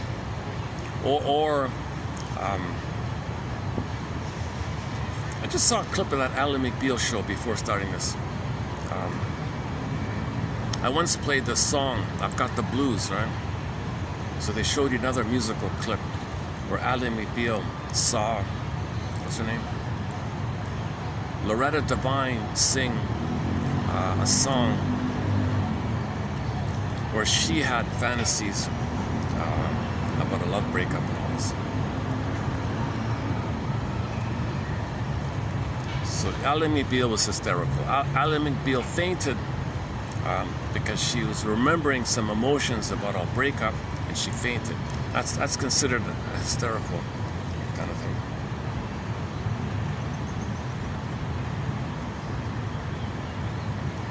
So Ally McBeal's quote-unquote hysteria kind of carries the whole show, right?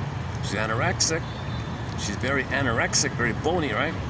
And she's running around like a very extremely bony, like that. That's a little bit of a showy thing. She's proud of it. She's narcissistic. Look at me, kind of thing. And plus, she has all these problems endlessly. Complains about the guys endlessly. Okay. A good show. Otherwise it's a good show. Yeah. Let's see.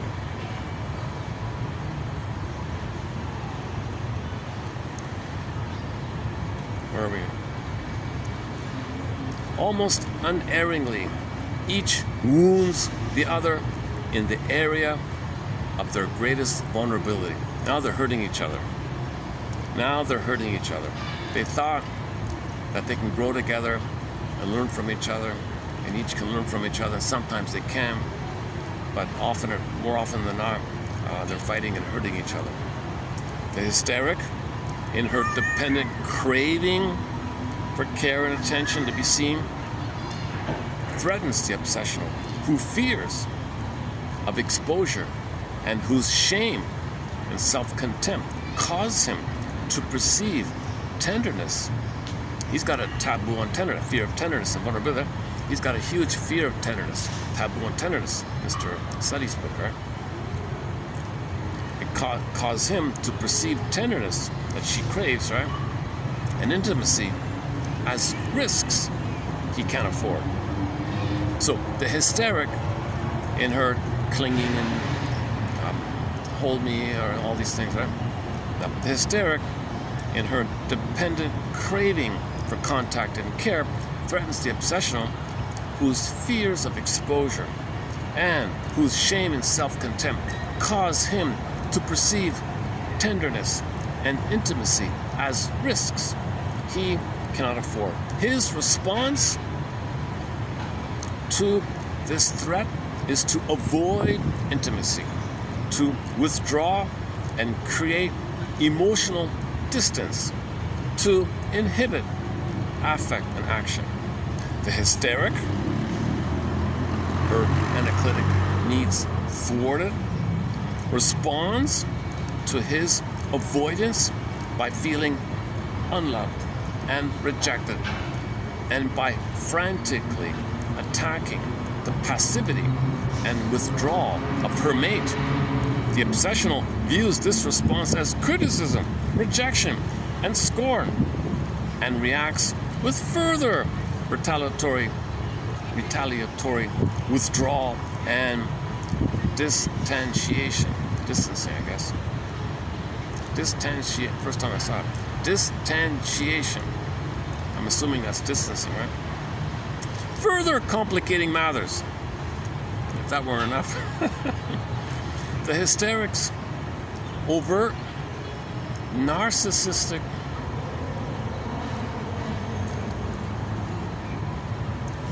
check the battery here in a second. Oh, 30%, okay, 1 second. Before I forget, let me switch over the battery thing. I gotta keep this battery. I've only got two. The built-in battery is only 2 hours. I gotta use this.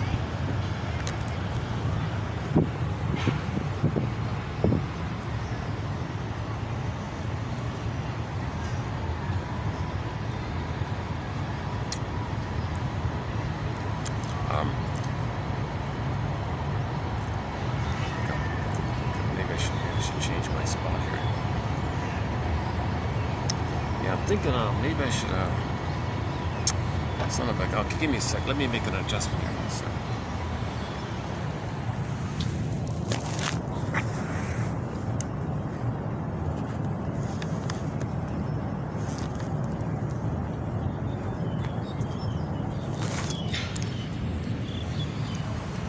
Is that gonna work? Let's try this. Okay.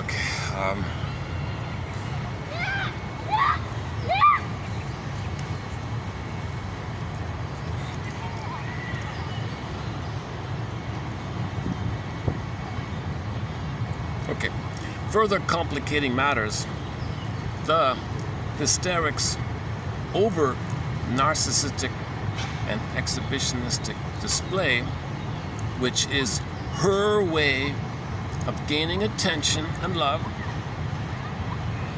is distorted by the obsessional and seen as competition, control, and taking over, you're controlling me. I just want attention, just look at me. You're controlling me, back off. He begins to feel he is perpetually living in the shadow of her personality. Okay, so he now sees her as the engulfing, demanding mother. Okay.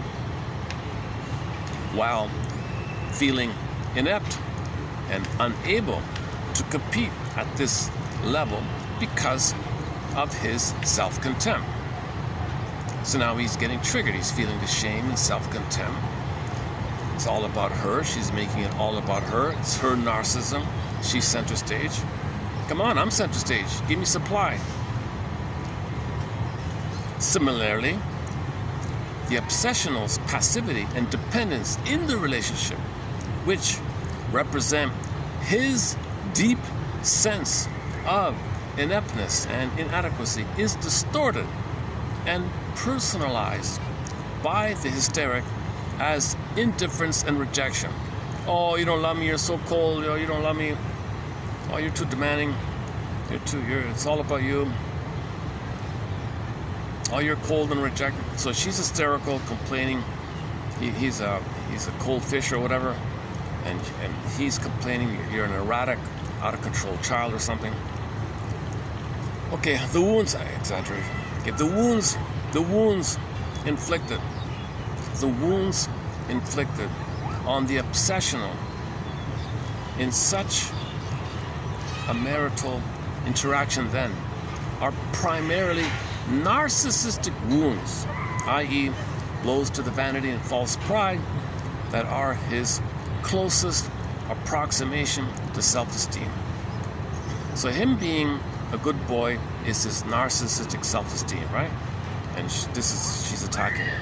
Unknowingly, he feels that this is attack. So he's losing his narcissism. So he's got to restore his narcissism, withdraw more, put a wall more, be cold more to restore his narcissism. He'll become more of a turtle, more of a shell, more aloof, back off to restore and shell turtle narcissist. So he's becoming more like a turtle narcissist, becomes schizoid, detached.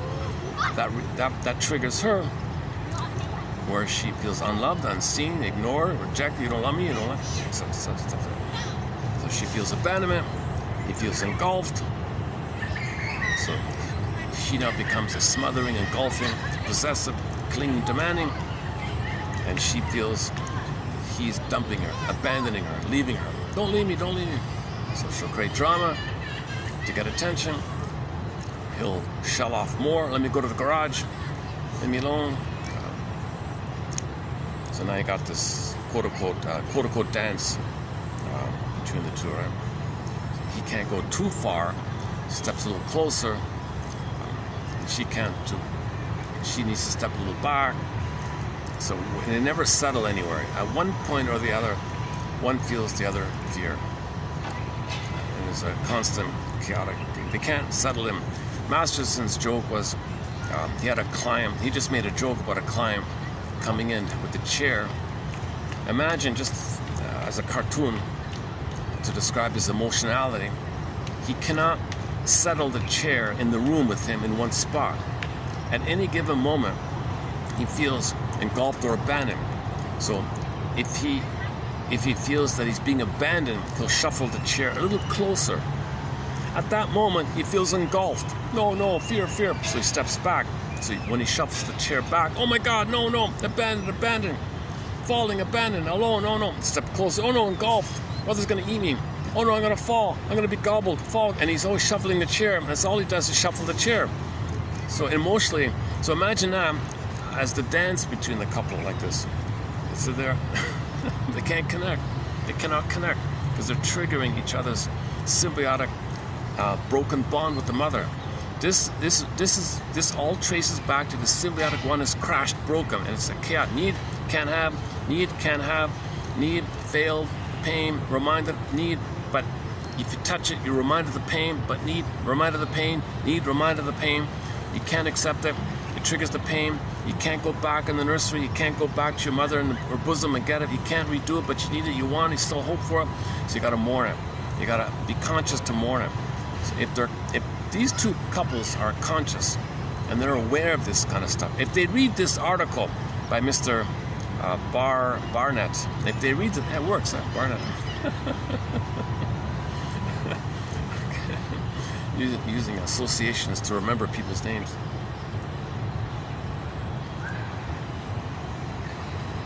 Okay, as usual, I'm a little distracted by the changing characters that sit kind of near you like that. But they must not be bothered by my talk, otherwise they wouldn't just sit right beside me. Okay, where are we here? Oh, I lost it again.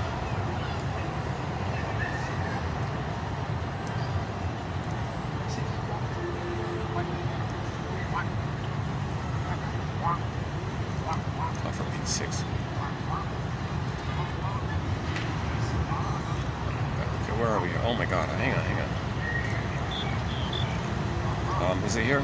The wounds inflicted on the obsessional in such a marital interaction then are primarily narcissistic wounds, i.e. blows to the vanity and false pride that are his closest approximation to self-esteem. The wounds suffered by the hysteric in such a transaction are primarily analytic, i.e. they are based on her dependent claims which arise from her lack of self-esteem and fears of autonomy. Yeah, so Joan can't be alone, right? The woman cannot be independent. She cannot be alone, right?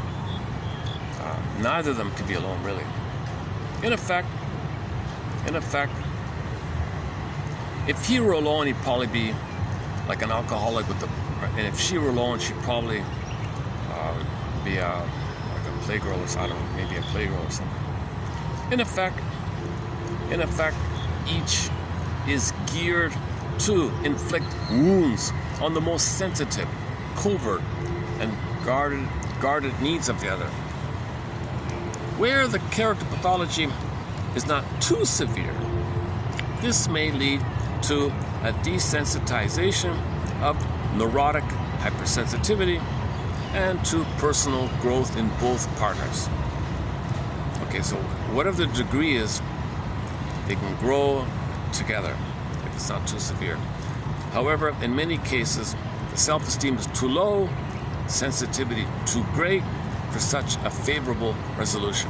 Instead, from the logical structure of their own systems, each feels progressively more injured and simultaneously more justified, quote, right, I'm right, and indignant in their perception of the other as attacking, rejecting, hateful, etc. So that I'm right, you're the angry one, I'm right, etc. Lack of self-awareness. You should read this art. These two couples in this situation should read this article here. Okay, despite the obvious withdrawal of the obsessional partner and the propagandistic claims of the hysteric. Yeah, so PR is hysterical, advertising is hysterical, exaggeration, hyperbole, and all that. It is important to recognize that neither partner can permit real intimacy.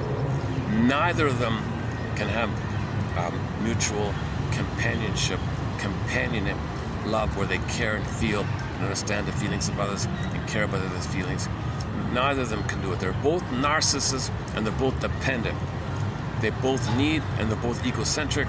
It's just in different flip. It's just based on one buries the feelings, one ups the feelings, one downs the feelings. It's just based on, it's just the flipping. But it's the same. They're the same otherwise. It's funny, right? I was thinking, it's funny when I read this. My first thought was, I don't know why, it popped in my mind that I was always confused about that. The lady, I don't know her name in real life, the actress. I don't know the actress's name. I'm not too familiar with her at all. But I remember that legal comedy, Legally Blonde, right? I thought, wait a minute, what about the character in that film? Not the actress, the character played by the actress, whatever her name was. Is she hysterical or is she obsessional? Like, what is it? It seemed like maybe she's both, right? I was thinking maybe that might be an example of somebody who's both. The obsessionality of the legal thing, but she's, oh, my lipstick's not right, I got my hair, I gotta look good and all. So she's got the traditional female attractive focus on appearance, look at me and all that. At the same time, she's being legalistic. So so in I Married Joan, if they had a daughter, it'd be that character. They didn't have children. Yeah, that's right. They didn't have children in that show. It's just a couple. It was just to focus on her mainly. They didn't want the kids in there, I guess. Okay, so if in the fictional world of television, if Joan Stevens and her husband, the judge, had a daughter, it might be the fictional character in that Legally Blonde film. I'm guessing just to be updated. I'm just brainstorming here. I'm just guessing around here a bit.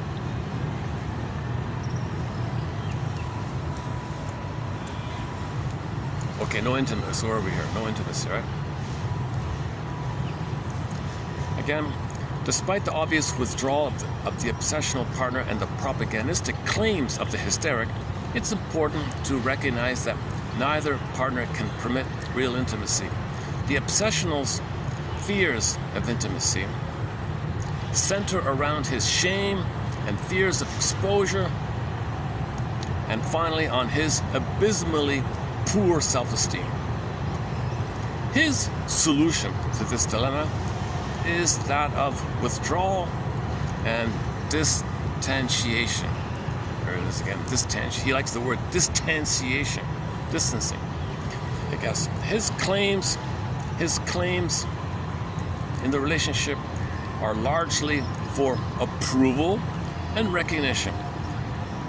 His notion of a comfortable relationship is one where he is considered right and good. You're right and you're good. Well, thank you. So that's what he wants her to say. The hysteric's fear of intimacy is often obscured by her incessant craving for emotional contact, physical and emotional contact. This contact is essentially infantile rather than collaborative. It's not collaborative. She's focused on herself. Caress me, hold my hair, say nice to me, hold me nice, all this. And has the quality of a search for adequate nurturant care. That's the thing he can't do. The obsessional cannot be a tender, loving mother. He's trying to win that by being a good boy. And here she is expecting it. What a mess, right? The relationship to her is a form of symbiosis in which merger rather than intimacy occurs. Okay, so she's directly looking for the oneness. Okay, so she's overtly looking for the symbiotic oneness and her overtness. He has it privately in his mind. Am I a good boy? Am I a good boy? Am I right? Am I right? And in the mind, is he getting the oneness? Covert, hidden, covert, hidden. She overtly wants it. He covertly fantasizes. The psychological thrust of each, then, is away from the authenticity, knowledge, and shared experience which are requisite to any mature intimacy. The direction. So I'm thinking about that couple I know. They don't have that at all. Man, oh man, is it a battle. She's the battle axe, and he's a shriveling kind of a character. Okay, so if the wife's a battle axe, and he's a nervous twitch or something, or there's no mature intimacy here. The psychological thrust of each, then, is away from the authenticity. Neither of them can make I statements. Yesterday, go to the short section here, a clip entitled "Closing to TQ 3251." It's only 1 minute long. Okay. It got one like. That's any help. It's about making I statements. These characters cannot make I statements. They don't know how to make I statements. It's a very basic thing. Every high school kid should learn how to make I statements. He could be a judge, and she could be the superintendent of the director of the CEO. She could be a billionaire, put it that way. And he could be a top judge, and they don't know how to make adolescent I statements.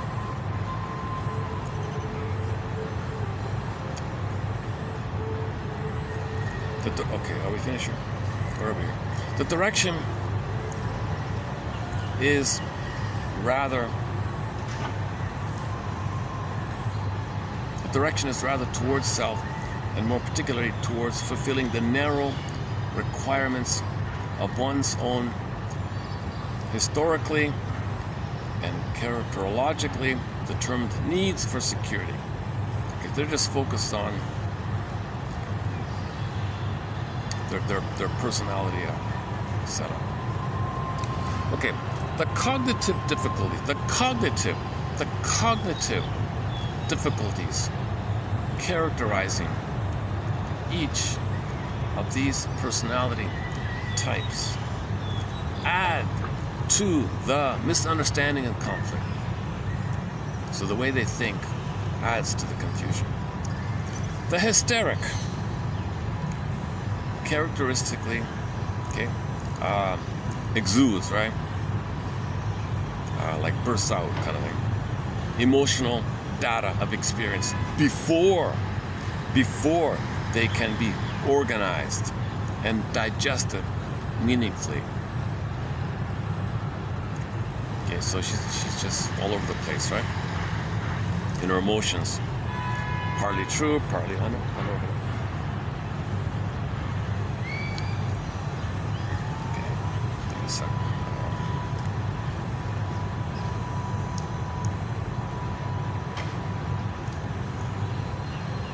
Okay, her comprehension of experience is consequently crude and imprecise. Okay, she's not precise, it's crude in her emotional outbursts. Her communications are more related to sensate, or sensations, than syntactic experience, and are consequently often exaggerated and highly colored. At the same time, the hysteric's assets, benefits, lie in this very area of feeling and affects. Her empathic and intuitive sense of interpersonal events and transactions, her expressive ability to convey emotional experience to others, and her willingness to chance action and commitment also arise from the development of the sensate area of cognition. So although it's a mess, she's somehow expressing some intuition, empathy, feelings. Once again, the I Married Joan is a good show for this. All right, what about the judge, the guy, the husband?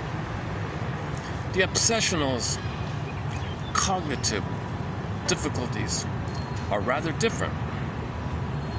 As the hysteric exudes out all this affect, so the obsessional implodes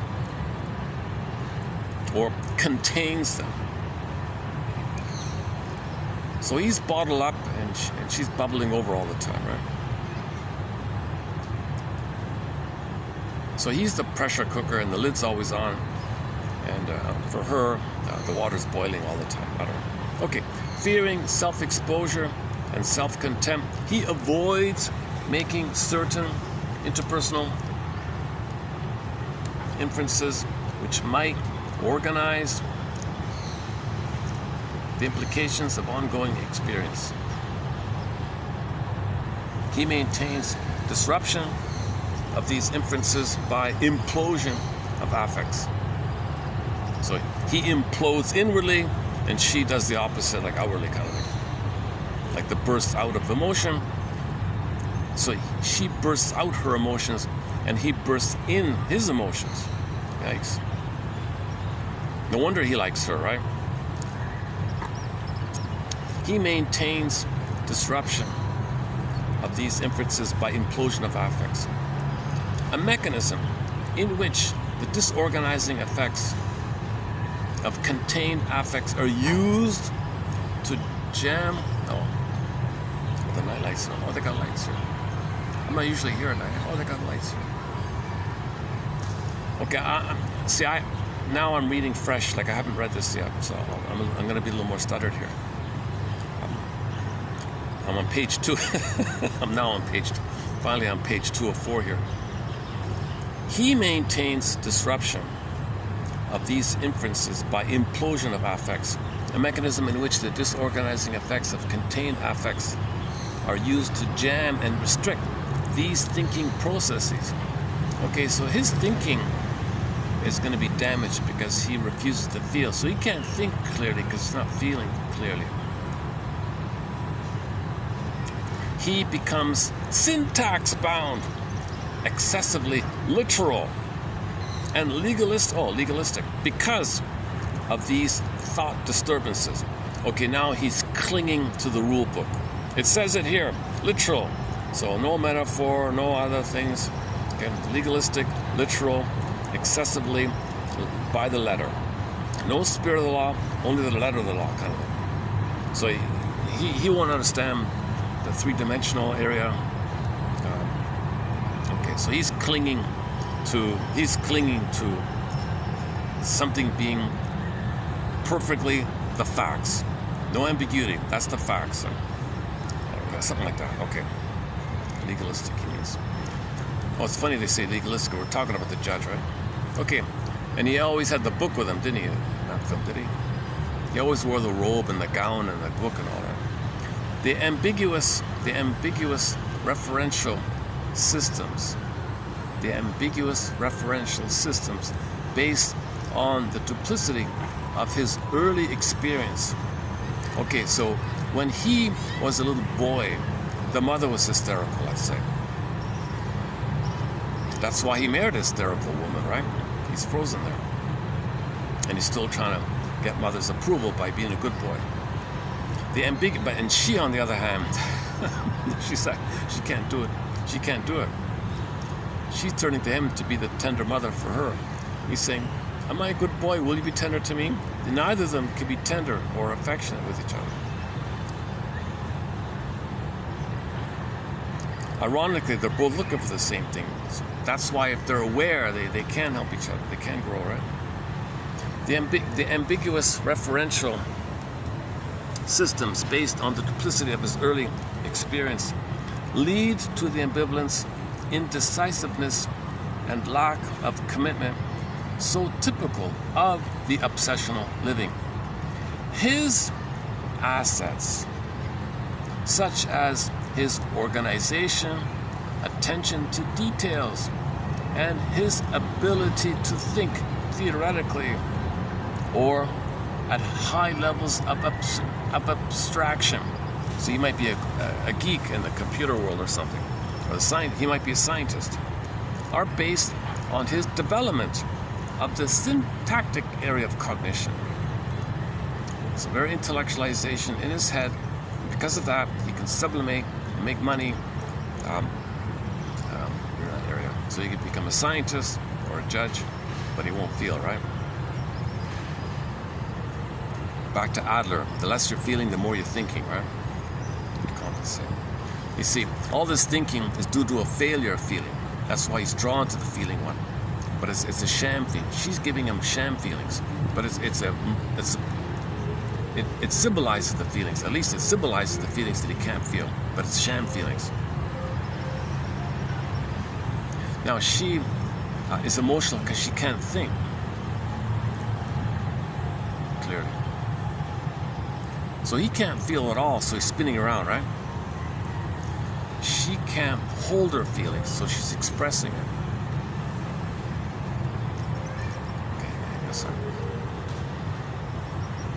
Yesterday it rained a bit, yeah, it rained here. Oh, the weather's a little cooler now, right? I've only got about how much light do we have here? I'm only on page 2 here. Oh my God, let's speed this up here.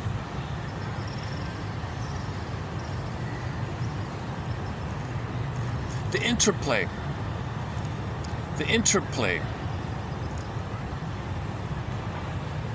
between these disparate cognitive systems creates a crucial gap in understanding between the hysteric, and the obsessional, even when communication is attempted. On one level, they tend to become somewhat competitive. Each see the assets of the other's style and envies them. The obsessional admires the empathic, intuitive, and expressive abilities of the hysteric. And she is in awe, that's awesome, of his organization, logic, and his ability to think in generalizations. At the same time, the liabilities inherent in each system create problems. The obsessional is remarkably dense about the most obvious implications of his behavior and its impact on his partner. In his need to maintain innocence, he dearly wishes to be taken at face value. The obsessional typically maintains that his controlled, modulated, and inhibited style is proof of his lack of hostility and good intentions. In the face of even the most dire effects of his, quote, benign behavior, he maintains that his intentions or motives are good and that any negative effects are accidental or unrelated to his wishes. Okay, so he doesn't want to admit that he's kind of feels shame and anger inside. I'm a good boy, I'm doing everything right, don't say I'm doing something wrong. Okay, the naivete of the hysteric differs considerably from the innocence of the obsessional. Her seeming lack of awareness is more often a facade covering underlying intentionality. She idealizes and rationalizes her motives. Example, insisting that her exaggerated and often attacking manner can be overlooked because of her loving and intimate intent. I see. Okay, so she's saying overlook my criticizing and fighting and verbal attacks on you because I'm loving you. He says, I'll overlook my anger at you because I'm good, I'm innocent, something like that, right? Is that right? And like many affectively oriented people, she is convinced that merely because she feels something, it must therefore be true and right. Okay. Okay. The resulting difficulties in communication and in understanding compound interpersonal conflicts and further complicate attempts at intimacy. Askin once suggested that such marriages be issued translating machines, which would be programmed to translate the communication of each spouse into the style of the other. Oh my God. So if she were hysterical, she'd have an app, and the app would twist it around into his legalistic. And if he would speak into the app in his way, it would come out in the emotional that she, right? So can there be an app for couples that that does a psychological interpretation? Yeah, I mean, that'd be interesting, right? So she'd scream hysterically into the app, and she'd press, the app would read out what she is saying. Syntax. Oh, I understand that. I didn't understand your hysterics, but I understand what the app said. He speaks into the app, and it comes out in the soap opera. Oh, I understand the soap opera.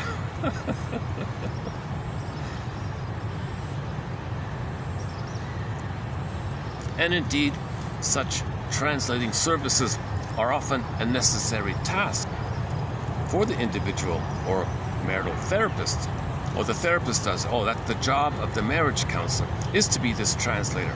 The job of the marriage or couples counselor is to be a translating machine here.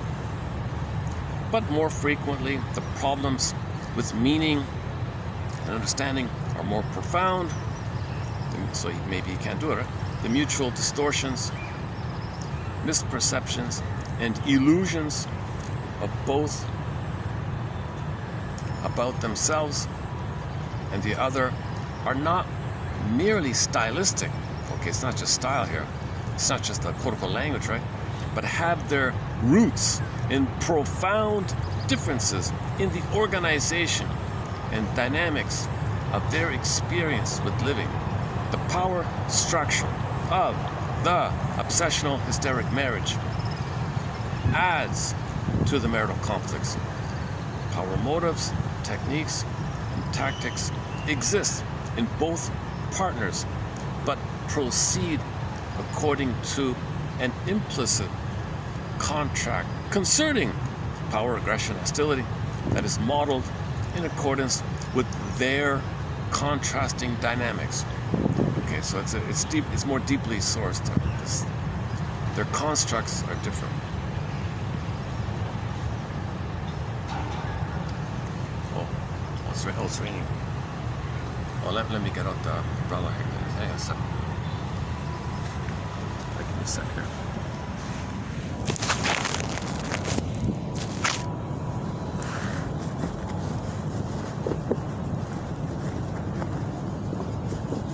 Let's forget about that.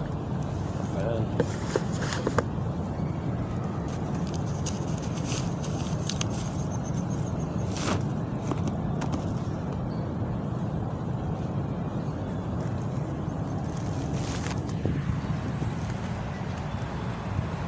This is just a little mini umbrella. All set. I don't care. I just got to cover the phone here. The one I'm holding here. Okay. It's not gonna work.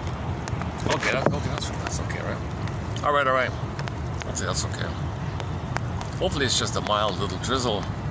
Otherwise you'll see me running. I'm still on page 2 here. So we're about halfway in.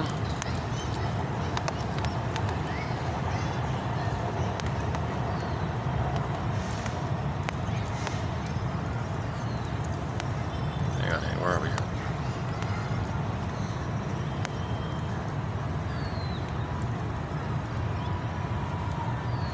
Okay. Obsessional aggression in intimate situations is largely covert. Okay, so he's going to be more passive-aggressive, right? So he means anger, right? So obsessional anger is in intimate situations is largely covert. Passive techniques, so he'll be the silent one. Silence is anger by not giving. So passive-aggressive means you're angry by what you don't do. I'm not going to talk. That's anger, right? And then she'll start shouting. That's her anger. And he's more quiet, and he's louder. He's more that kind of thing. Obsessional anger in intimate situations is largely covert. Passive techniques and inhibition of action are the obsessional's choice techniques for his anger. His anger more by omission than commission. Oh yeah, okay. Omission. So passive-aggressive people express their anger not by what they do, but by what they don't do. Their omission. Lateness. I'm not going to be on time. Omission. I'm not going to follow through. I'm not going to do what you want. I'll say it, but I won't do it. Omission. So by what they don't do, then commission. A disarmingly effective technique, especially when used against the hysteric, whose comprehension of experience is often simple enough to know when she's been hit, so to speak. Okay. So she understands. Oh, you're expressing your anger by giving me the cold shoulder. Okay. Oh, you're not following through. You didn't buy the thing I want you to buy. Okay, I see. The anger of the hysteric, on the other hand, is, okay, dramatic, explosive, right? And often assaultive. Okay, now she's going to get into the verbal abuse, right? Hysterical anger is exaggerated, poorly organized, and often misdirected. Characteristically, it often approximates, but doesn't quite hit the mark. So he's confused. Why are you saying all this? Doesn't fit. This quality of personal onslaught is especially effective and painful to the obsessional because of his low self-esteem and need for approval and admiration. Its effectiveness is augmented by the obsessional's distortion of the hysteric's style based on his own narcissistic absorption and his hypersensitivity to conflict. Oh, I see. Yeah, okay, so the obsessional is extremely avoidant of conflict, right? So the judge doesn't want conflict. Oh yeah, order, no conflict, no conflict, right? And she's creating conflict. So that's attacking his esteem, that he's a good boy. And nobody's admiring him. You're not saying I'm a good boy. So her verbal antics okay, the tactical situation often proceeds as follows. The obsessional is the quiet, reasonable, quote, good one in the relationship. He silently suffers what he considers the abuse, attacks, and humiliation of the hysteric's assaults on his integrity and self-esteem, covertly through passive techniques, withdrawal and withholding operations. He manages to retaliate for these blows to his narcissism. So he might be a passive-aggressive narcissist. For more on that, check out the passive-aggressive narcissist on this point here, or just passive-aggressive in general. The very style of his retaliation, moreover, is perfect to create the greatest havoc. The very style of his retaliation, moreover, is perfect to create the greatest havoc with his hysterical partner, striking as these techniques do at her greatest vulnerability or dependency. Okay. So he's attacking her dependency and she's attacking his narcissism. Is that it? The hysteric's role is that of the lively, vivacious purveyor of, quote, intimacy, unquote, incessantly hungry for contact to assuage her dependency. She couches her analytic claims in terms that are most culturally accepted. Her righteous indignation and pain over the obsessional's distantiation, there it is again, distantiation becomes in effect a neat, critical riposte, R-I-P-O-S-T-E, how do you pronounce it? Riposte. That strikes directly at the need to be right and good, so central to the obsessional, to his narcissistic needs. Both then engage in the power game through their motives, though their motives and techniques differ. Okay, so it's a power struggle, but their methods and techniques differ. She's more hysterical, it attacks him. He's more cold, it attacks her. All right. The obsessional engages. Let me think about that couple. So if she's the battle axe one, she'll be more rigid, and he'll be more hysterical. Yeah, okay. The obsessional, I don't know them too. I know a couple. It's a little bit like that. Okay, the obsessional engages Doing okay. Well, stop. Okay, I can drop the umbrella. Hang on here. Oh, okay. Let's do this. Okay, back here. All right. Get a little more light here. I'm on page 3. Hang in there. Hang. Let's speed it up here.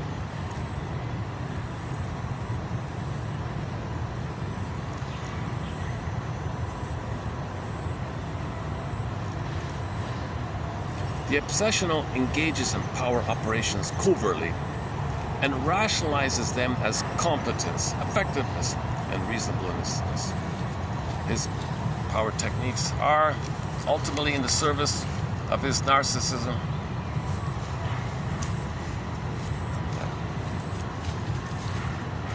His power techniques are ultimately in the service of his narcissism, but are given form by his supervision.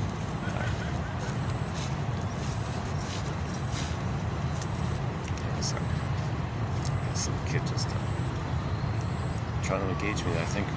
Okay, but where are we here? Where are we? The obsessional engages in power operations covertly and rationalizes them as competence, effectiveness, and reasonableness. Oh, so when he does his thing, he thinks he's being reasonable and effective and competent. His power techniques are ultimately in the service of his narcissism, but are given form by his superficial dependency. All right. The hysteric plays the power game openly and rationalizes it as care, love, and intimacy. I'm shouting you because I love you. I'm not talking to you because I love you. Is that it? Okay. Her power operations are ultimately in the service of her dependency, but are given form by her superficial narcissism.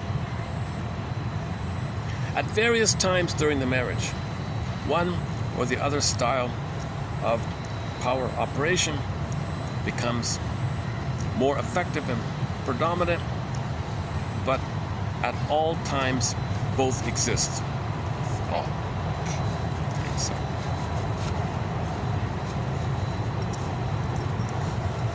Second here.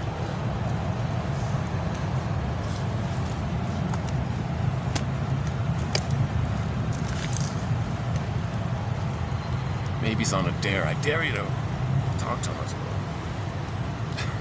I don't know, maybe he's on his own, I'm not sure. Some kid is trying to, maybe he wants someone to play with or something. Maybe I should bring a frisbee. Oh, maybe I should bring a frisbee here. Oh, let me bring one of those aerobees. I haven't seen those in ages, eh? Those aerobees. Those frisbees. It wouldn't work here, right?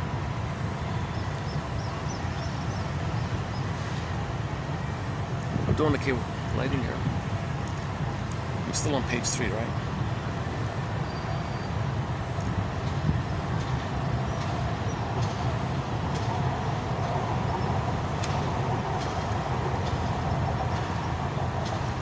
Okay, oh, okay, interesting. Okay, if you want to continue, I'll start, maybe I'll leave you here. The second half of the article is the bedroom area. So you can see, so apply what we just read to the romance area. So she may be too dramatic, and he withdraws. So there might be kind of an issue there. Let's see. So remember, the obsessional generally fears tenderness, intimacy, right? He generally fears closeness, right? The obsessional. So so on his end, he lacks the spontaneity, emotional expressiveness, the tenderness, those kind of things, right? Things are more mechanical for him, he says here. He thinks it's about doing a right performance or something. He's not feeling. The frequent depressions found in obsessionals may lead to a lack of interest in this area. Then she gets more, oh, you're rejecting me.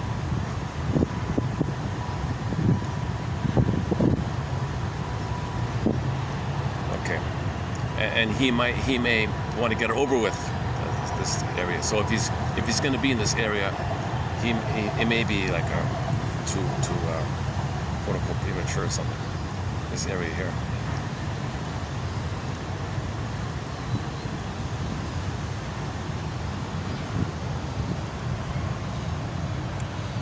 And his complaint about her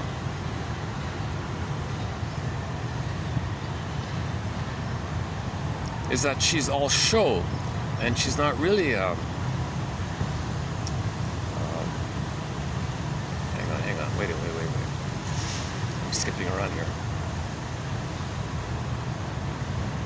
Okay, there's gonna be dissatisfaction, put it this way. There's gonna be some kind of dissatisfaction. Maybe it's a schedule thing. All right, once on the calendar we'll engage in this. All right, maybe something like that. Let's skip to the conclusion here. In summary then, I find that many of the crucial problems in the obsessional hysteric marriage are functions of the contrapuntal dynamics of the themes of dependency and narcissism, which are central to the personalities of the partners. These themes are often directly acted out in the marriage and create the narcissistic and dependent wounds so typically suffered by them, respectively. They also pattern the nature of the power struggle in the marriage and even contribute to difficulties in the bedroom area. All right. In both individual and marital therapy, an appreciation of these dynamics aids in clarifying the distortions, the hurts, and the misunderstandings that increasingly diminish the opportunities for successful integration and intimacy. Oh, we did it. Okay. All right, there's the references. You got the references there. Okay, I read most of it. I just skipped that the latter part about the bedroom area. Didn't want to focus too much on that.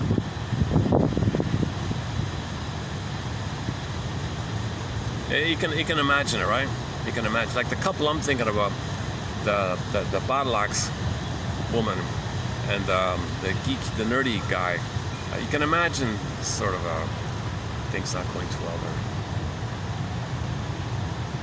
He'd be so afraid. Oh yeah, he'd be so afraid, and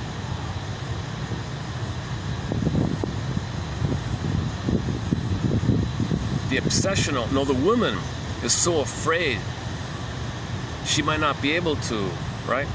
And the man,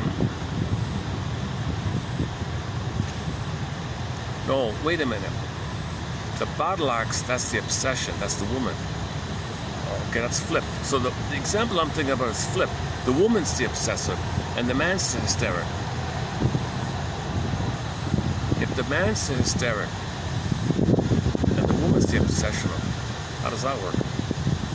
So there may be a flipping thing going on. Just like the cognitive thing, and the emotional flipping up and down, I think one covert for the other, one hidden for the other. So the narcissism masks the needs, or the needs mask the narcissism. Okay, the emotions pop up or the emotions pop in. And in the romance area, I think one wants to get over with quickly, or one wants to avoid or something. Sorry, one is more afraid of the other. So who's the more fearful one? The obsessional one, right? If the woman's the obsessional, is she afraid? Yeah, maybe, why not? Nothing to do with that, right? So if the woman is the OCD, is she the more afraid one? If she's the more afraid one, you can see the problems there, right? Okay, we don't really cover that. I don't really have a thread. Maybe in the future we'll tackle that topic in the future. I don't really cover it here too much. I don't I'm usually finished way before this time. Okay, let's wrap it up here. Okay, once again,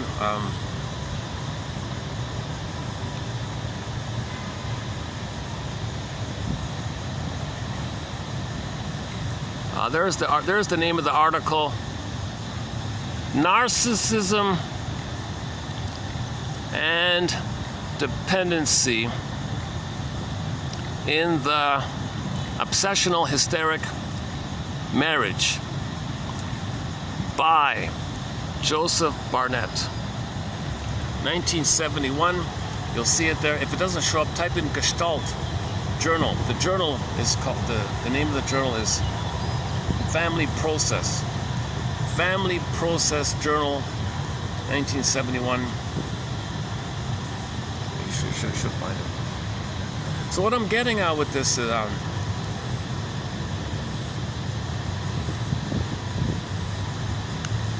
understanding leads to empathy. Oh, it's raining, right? Oh, yes.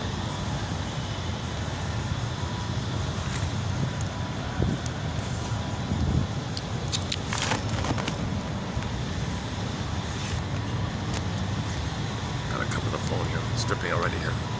Oh, yes.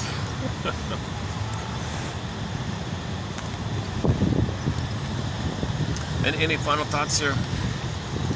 Let's just wrap it up here. Do we have a joke here? Any jokes? Do we have any new jokes? I wish I had a new joke I could end this video on.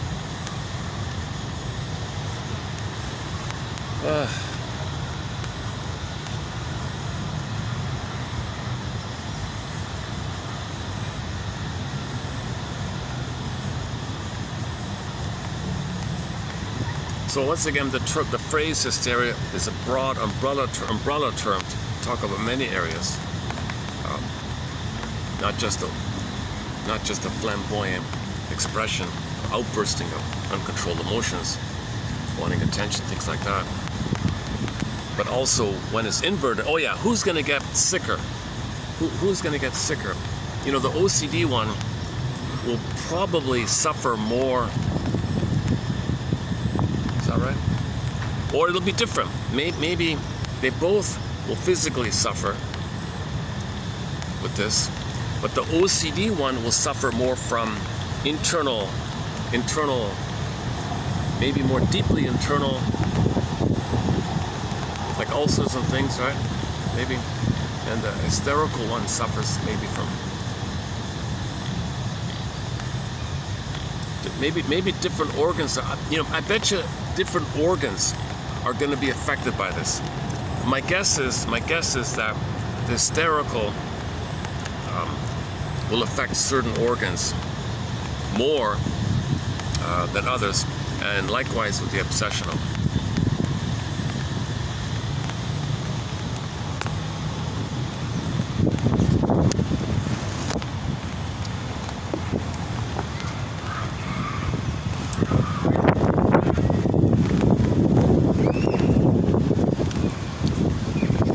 Any lighting?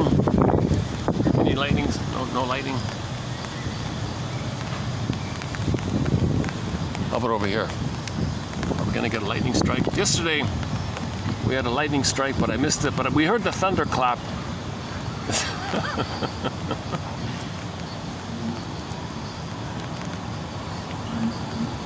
So the obsessional might say to the hysterical wife, "Your love, it's frightening. It's like thunder and lightning."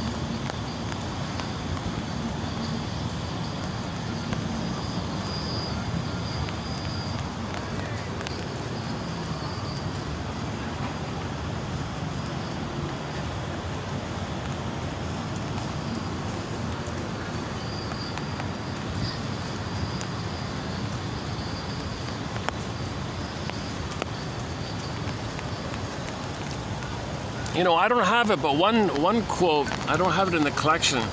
One guy thinks, if we're all neurotic, if we're homo dysfunctional at cuss, if we're all homo trauma cuss, dysfunctional at cuss, you might as well just say we're all homo hysterical, obsessional at cuss. Everybody, to one degree or another, is a little obsessional and hysterical. Depressed and paranoid. No, okay, that's not fit. No, the broad term, yeah, you got to use a broad term, an umbrella term. Homo traumicus, right? Homo dysfunctionalicus. It's really pouring down here. All right. Okay, may these quotes stimulate curiosity and empathy. And I'll see you in the next video. Thanks very much.